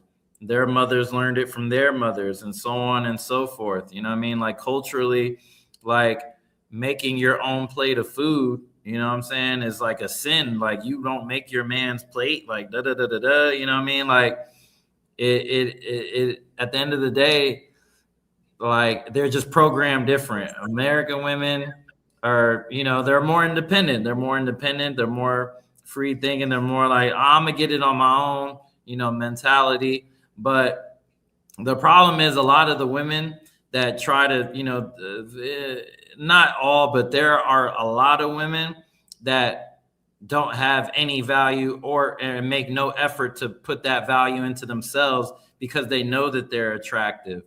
and their income and their whole lifestyle depends 100% solely on a man giving them something. You know what I'm saying? Let me tell you something. This is one thing I'll say. I feel like you can judge the women by the type of men that they produce, right? And though I do feel like Colombian men just in general like women a lot more than American men, I would say 1000%, 100%, I would rather date an American man than a Colombian man. Because a lot of Colombian men I find to be, I don't even want to say that because it's going to be wrong for me to say. I'm going to say this. It's the reason why these women have the problem that they have with these men, and it's because the type of men that they're raising and the type of women that they're being to the men and the sons. So I feel like you can tell if something's positive by the fruit that it produces, right? So if these women being super accommodating and focused and attentive to these men was bear good fruit, then you'd also see more of these men in the household, more of these men helping them with household responsibilities. Like in a lot of these households, these men won't even take out the trash. Like American women complain about American men not helping around the house. An American man will at least take out the trash. And it's like if you have to compare in terms of like just like that masculinity and like go-getter in a man, you have to compare that between Colombian men and American men. Most American men are going to beat Colombian men in that area. And part of the reason is because the women do hold the men to a higher standard. So I feel like you can judge whether or not the men might not like what I'm saying, but all that babying grown men and stuff like that produces weak men. There has to be a balance. I don't disagree, but I also don't have any experience with Colombian men, so I couldn't. That's not. It's just, and me. I have friends that date them cause I like. There's so much that I watch and I observe, and I be like, I don't want to hear none of these women complaining about the men, because I see what the problem is. I see exactly why they act the way they act. And the women have the power to nip all that shit in the bud. They do, but I mean, shit. As a Colombian man, it's hard, man. I can only imagine if I grew up in Colombia. I was born and raised in Colombia, and just being around like that abundance of attractive women. Like America, we got a lot of ugly people in America. We got some baddies and stuff, and we got some good looking people, but overall, when you're back in America, you're instantly going to see a bunch of obese, overweight, sloppy, terrible dressed people. Like as soon as you're in the airport, you know you're in America when you see that first 300-pound, 400-pound, 500-pound person being pushed on the wheelchair because all they do is eat. You know what I mean? Like when you come to Colombia or any country overseas, like overall, the women take care of themselves. They present themselves white. They always come out the house, hair done, makeup, nails done, whatever. If they have the means to do so, if they have the means financially, they do it. You know what I'm saying? Because there's so many attractive women. Like it's not even like normal. Like the ratio of attractive to unattractive women in Colombia is extremely over lopsided, like heavy on the attractive women. Even the average girl that work at KFC or pumps gas at a gas station, she look good, and like 9 times out of 10 she decent. She at least a 6'5", 7 on most people's scale. You know what I mean? Like at work when she not even trying. And that sort of temptation is hard to deal with. Like growing up as a Colombian man, I can only imagine. It's not even just the girls that, Capo, I can tell you some stories that I have heard over here. To the point where if you were a daughter, a lot of them can't trust their mama around their man. You can't trust your man with his female cousins over here. You can't trust your man. This is going to be controversial. But in some cases, and this is stuff that Colombians have told me, You can't trust your man around his own mama over here. Mm. This is that. It's a lot of stuff I be wanting to talk about, but I don't talk about because people gonna get mad. But it's a lot of stuff that go on under the surface here. This hypersexuality is to an extent that most people don't even understand. Yeah, hitting your mom is definitely diabolical. Hitting your moms is diabolical, but hey, everybody's into some other shit. Hitting your son is diabolical. A lot of people are into some weird shit out here, man. It is what it is. But again, you'll never hear a Colombian person admit those things or even acknowledge that those are happening. Man, suffice to say, different than things are portrayed online. 100%. 100%. I believe it. I believe it. I believe it because it's on the internet. They only show the good side. They only show the women are so pretty. They're a little bit spicy. They're a little bit, they got a little feistiness, but it's cute. It's cool. It's whatever. And I'm like, man, that shit ain't cute. I don't like none of that toxic shit around me. I don't want no argumentative female to bringing that weird ass energy around me. Always combative. I come home for peace. I got to fight the world every time I go outside. When I come home to my woman, I'm not trying to fight her too, on top of all the people I just had to go up against outside. I want to be, treated a certain way. I want to be loved. I want you to listen to me. I want you to be able to, vice versa, the same thing. Talk to me, whatever. Like, how was your day? What happened with you? Oh shit, my day was crazy too. Da, da, da, da, da. You know what I mean? If I got to come home and I got to take verbal fades with my woman every day or every other day or every other week, like I don't want to deal with that shit. And a lot of the issue that a lot of men have with women back home is like they feel like it's just like a constant war in the household.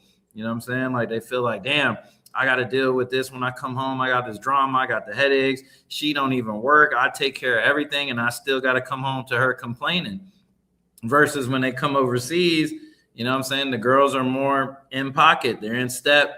They do what they're told. They're more submissive because they're going to say, okay, I'll be this submissive little pet for a little while until I lock you in. And then once you're taking care of me and I got the finances worked out, then I'm going to start letting you see that toxic Latina shit that everybody be talking about is cute. And you're going to see that this shit ain't cute. It ain't cute. It ain't sweet. Oh yeah, because it's another level. Just somebody that again worked around, like grew up around, bro. These are like the shit that they do when they get mad. The shit that they do when they get mad. Like the level of I'll go fuck your friend and come right back and act like nothing happened. Like the level of I'm gonna get my get backs. Or even over the small, just over she got mad or felt like, like jealous over a situation. Like that's the side people don't talk about. I've seen it with my own eyes. This stuff, the level of like treachery, just over hurt feelings and emotions, just over getting overly emotional. It might not have even been that deep. I know about it. I got deported over emotions. If we being real, we got deported because a bunch of grown men got in their feelings because I took my party to a club across the street. Facts. And it went from 0 to 100 over hurt feelings. Over hurt feelings.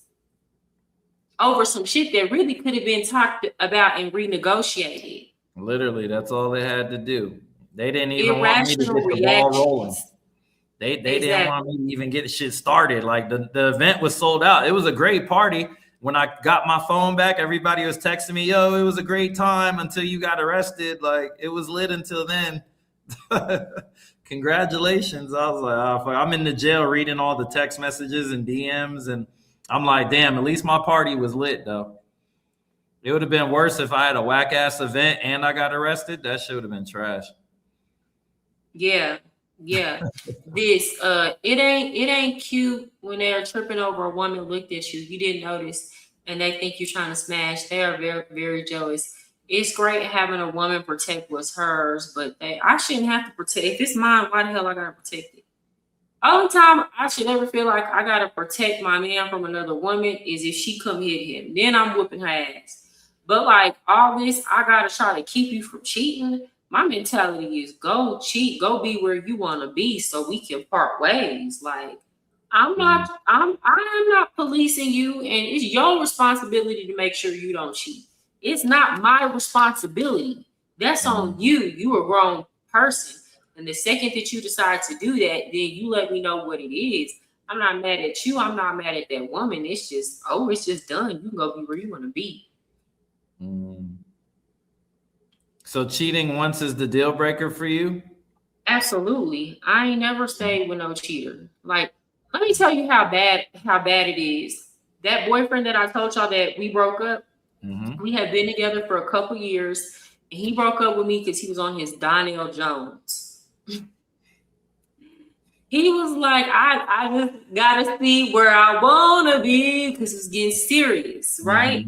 And what I found out later on happened is it was this girl on his job that was trying to get with him, and he didn't want to cheat on me. He didn't want to be in a relationship and cheat on me.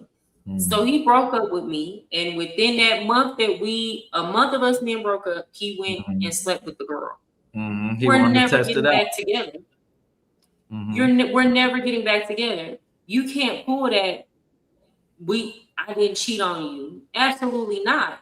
Because the fact of the matter is, you broke up with me because you wanted to go have sex with other females.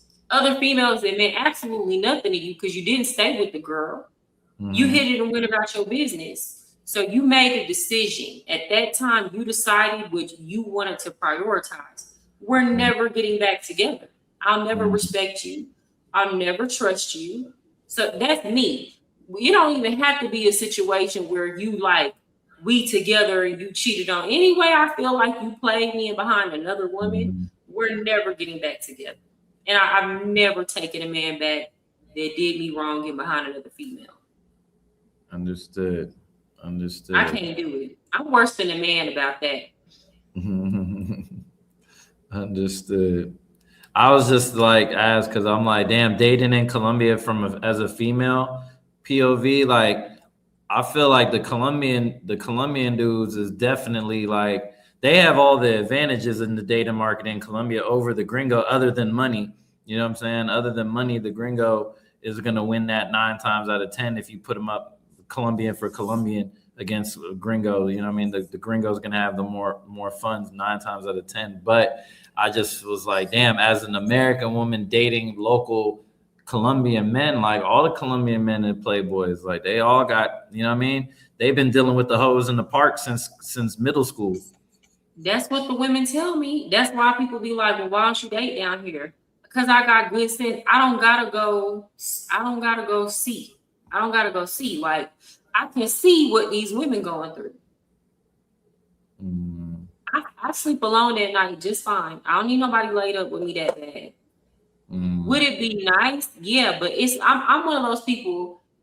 It's not at all costs. So once I see people on bullshit, I can be single for some years and not sleep with nobody.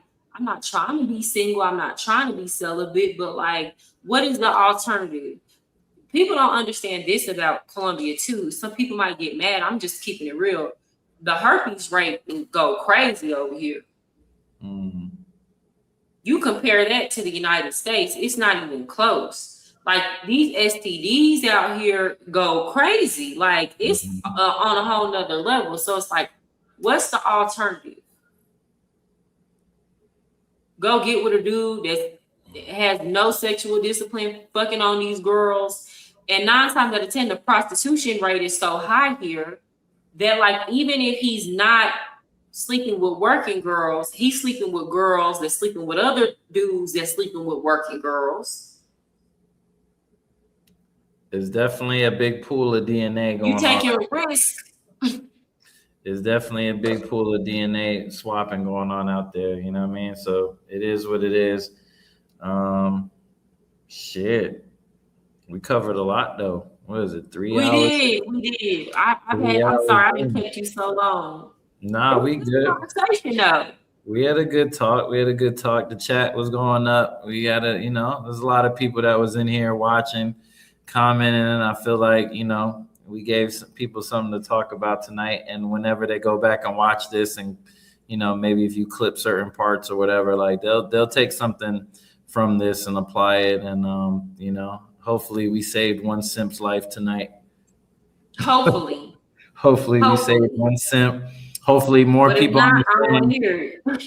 Hopefully more people understand my situation, understand my story. For those people that actually cared, I've seen a couple of people in the comments like, "Yo, I missed it. What happened to him? What happened?" Just if you want to know the full story about my situation, you could go watch the documentary on my YouTube, Chill Capo Official. It's called Let's Talk About It. It's a 59-minute documentary. I give all the evidence. I tell the full story.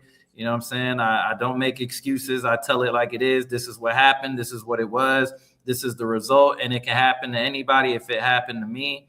And, you know what I'm saying? Learn from my situation. Those of y'all that do content, you know what I'm saying? Just because you made a video in 2023, just know that one day, like, you could get popping and you could get some motion, and people go back and look at old shit that, it happens to celebrities and politicians all the time. Oh, Kanye, what about that tweet in 2016 that you said blah, blah, blah, blah, blah. And meanwhile, we, 15, 16, 17 years later, we're not thinking about what I said on Twitter when I was X years old, or what I posted on YouTube, or you never know what content is going to come back one day and do you dirty. So for those of y'all that are in the content space, just know that everything that you're putting on the internet can and will be used against you at some point in time in the future. So be mindful of that. Would you, if you could though, and I'm not gonna keep you too long, would you go back and change it? Change what? Just any action that you took, because you're talking about things you said in the past, or even just what happened with work. Would you change what led to where you are now? No. Okay, great. No, because I don't. At the end of the day, was it like, did I say anything that really hurt anybody? Did anybody lose their life? Was anybody stealing from anybody? Did anybody lose? Was there like loss? Was there a loss of business? Was there a loss of money? Was families broken up? Did I kill a puppy somewhere? You know what I mean? Like who ultimately was the victim of anything that I did? Anything that I was personally hands-on responsible for? Who lost for it? You know what I'm saying? At whose detriment was it that I created that content, or I said what I said, or I did anything that I did? At the end of the day, I didn't break any laws. I wasn't arrested. I didn't commit any crime, not one. Is it appropriate to say certain things that I said? No. But at the end of the day, I didn't break the law. You know what I mean? I didn't do anything personally. I wasn't involved in none of the things that they said I was involved in. So I don't feel bad because I didn't do nothing wrong. You know what I'm saying? Ultimately. Capo, you an Aquarius, right? Was that you that's an Aquarius? Yeah, I am. I'm a Gemini. We here. Yeah. Okay? Because I said what the fuck I said. I said what I said. I'm standing on it. It is what it is. I ain't taking down no videos. I ain't hiding shit. Yeah, that's me with the big booty Jones. Yeah, that's me in Brazil living my life. Just because I'm lit and my lifestyle is lit and you can't do what I do doesn't make me a bad person, or doesn't make me, you know what I'm saying? I'm a grown man, pay my bills. I don't make money off of no women. I don't need women to make money or supplement my lifestyle. I earned my value. I built my name and my brand in a foreign country on my own with no help, learned everything on my own, no support. And it's all good because Capo was Capo before Colombia. Just because you got hip to me because of the Colombia situation doesn't mean that that's all that there is about me. Like, there's a reason I'm able to come to Vegas and I get picked up in a Ferrari and I go ride a Rolls Royce to go link with Wiz Khalifa's and these people and these people. There's a reason why I have relationships that I have, and Colombia has nothing to do with it. You know what I mean? So I just wanted people to put respect on my name and my history, not classify me as a passport bro or a sex tourist or anything. I'm a Black military veteran that fell in love with a country, and I was trying to do my thing to help people stop from losing their lives and end up in bad situations. And I was an ally to the country, and they made me an enemy. And it is what it is. You know what I'm saying? I don't regret nothing. Everything I did, I'll do it again. And I'll be back in Colombia before the end of the year. Oh, I know that's right. Not to live, That's but right. I'm pulling back up because the thing about Colombia, money talks. And when you got money, you can make things happen. And I just so happen to have a little bit of money tucked away, and I'm petty, and I didn't break any laws. I was illegally deported.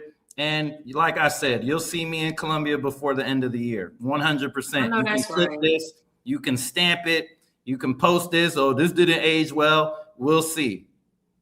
Yeah. Well, I ain't clipping that because I want you to win, but they might do that. Now tell me, what in the near future? What's next for you? Tell the people.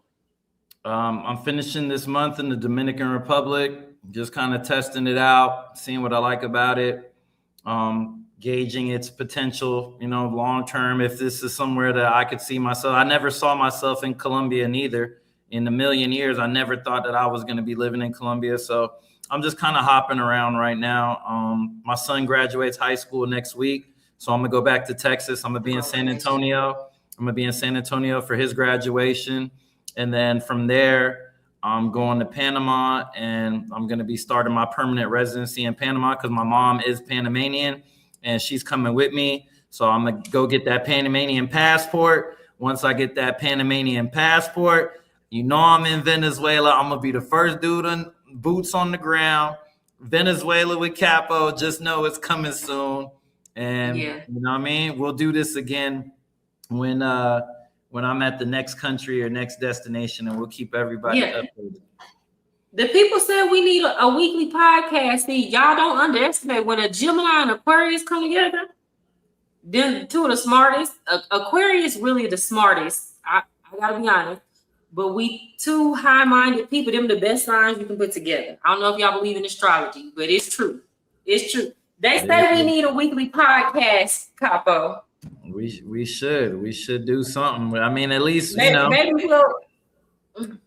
we'll talk about this. Maybe we'll talk about it. Yeah, because it was great conversation. And rarely do I meet people. The last person I talked to, Andre was very intelligent. But I don't do a lot of collaboration because I just find most people to be extremely boring and ignorant. But I thoroughly enjoyed this conversation. For sure. It's long overdue. We weeks late, but we made it happen. It's a pleasure. I appreciate you for letting me, hop on the platform and chop it up with your audience. And like I told you when we spoke off camera before, like, keep doing your thing. Keep, like, don't get lost in the noise. You know what I mean? Keep doing what you're doing. Keep speaking your truth. Keep speaking your voice. And, whoever don't like it could kiss your ass. Like, keep doing you. And if, the consequences of being you results in whatever it is, like, stand on it. It is what it is. Like, at least you were you. You could look at yourself in the mirror and say, oh, I ain't, I stood on my words and my ground. And I think the content that you did with Valentina, like, made a lot of people look at you differently, because it was like, now she repping with us. Now she, you know what I mean? Like, she on the game. This is what you're not gonna do. Let me tell y'all what you're not gonna do. This is what we not gonna do. I'm at all, like, here's the thing. I love Colombia. I love Colombians, but what you not gonna do, I'm gonna ride with my people. Let's be very clear. Yeah, because at the end of the day, they riding for theirs. At the end of the day, I'm riding with mine. And like, I'm riding with mine. And this is what people don't understand about me. I criticize Black people. Anytime you see me outside here in Colombia, who the hell you gonna see me with? Some Black folks. Yeah, that's all. People just need. Y'all see me go back to Texas? Who you gonna see me with? My Black friends and family. Like, but guess what? I'm going to say the things that need to be said. I don't care who getting their feelings about it, but I'm riding for mine at the end of the damn day. All right. That's all. Cause you see how when it's day turn, hey man, they going hard for theirs. You know what I mean? And I respect it. Like it wasn't like I took it personally that I had 10,000 Colombian people calling me the N-word and telling me get the hell out of their country and calling me a monkey. I get where the anger is coming from because they're being told a narrative about me, and it's nobody feels sorry for a winner. You look at me, you look at my life, you don't feel bad for me. Tiger Woods got the DUI, you ain't feel bad for him. LeBron got kicked out of the playoffs, you didn't feel bad for him. Why do people not feel bad for successful people? Because you successful, you winning, you doing better than I am. So if I see you going through it and struggling, I'm gonna clap it up because I hate seeing your black ass win. And at least today you took this L and got your ass deported. But like I said, they're gonna see me again. We gonna have Let's Talk About It Part 2. Why I'm back in Colombia. It's coming soon. I'm shooting it. I'm ready. I'm shooting it as soon as I land back in Colombia, and then I'm leaving because I don't want to be nowhere that people don't want me and don't like me. Damn.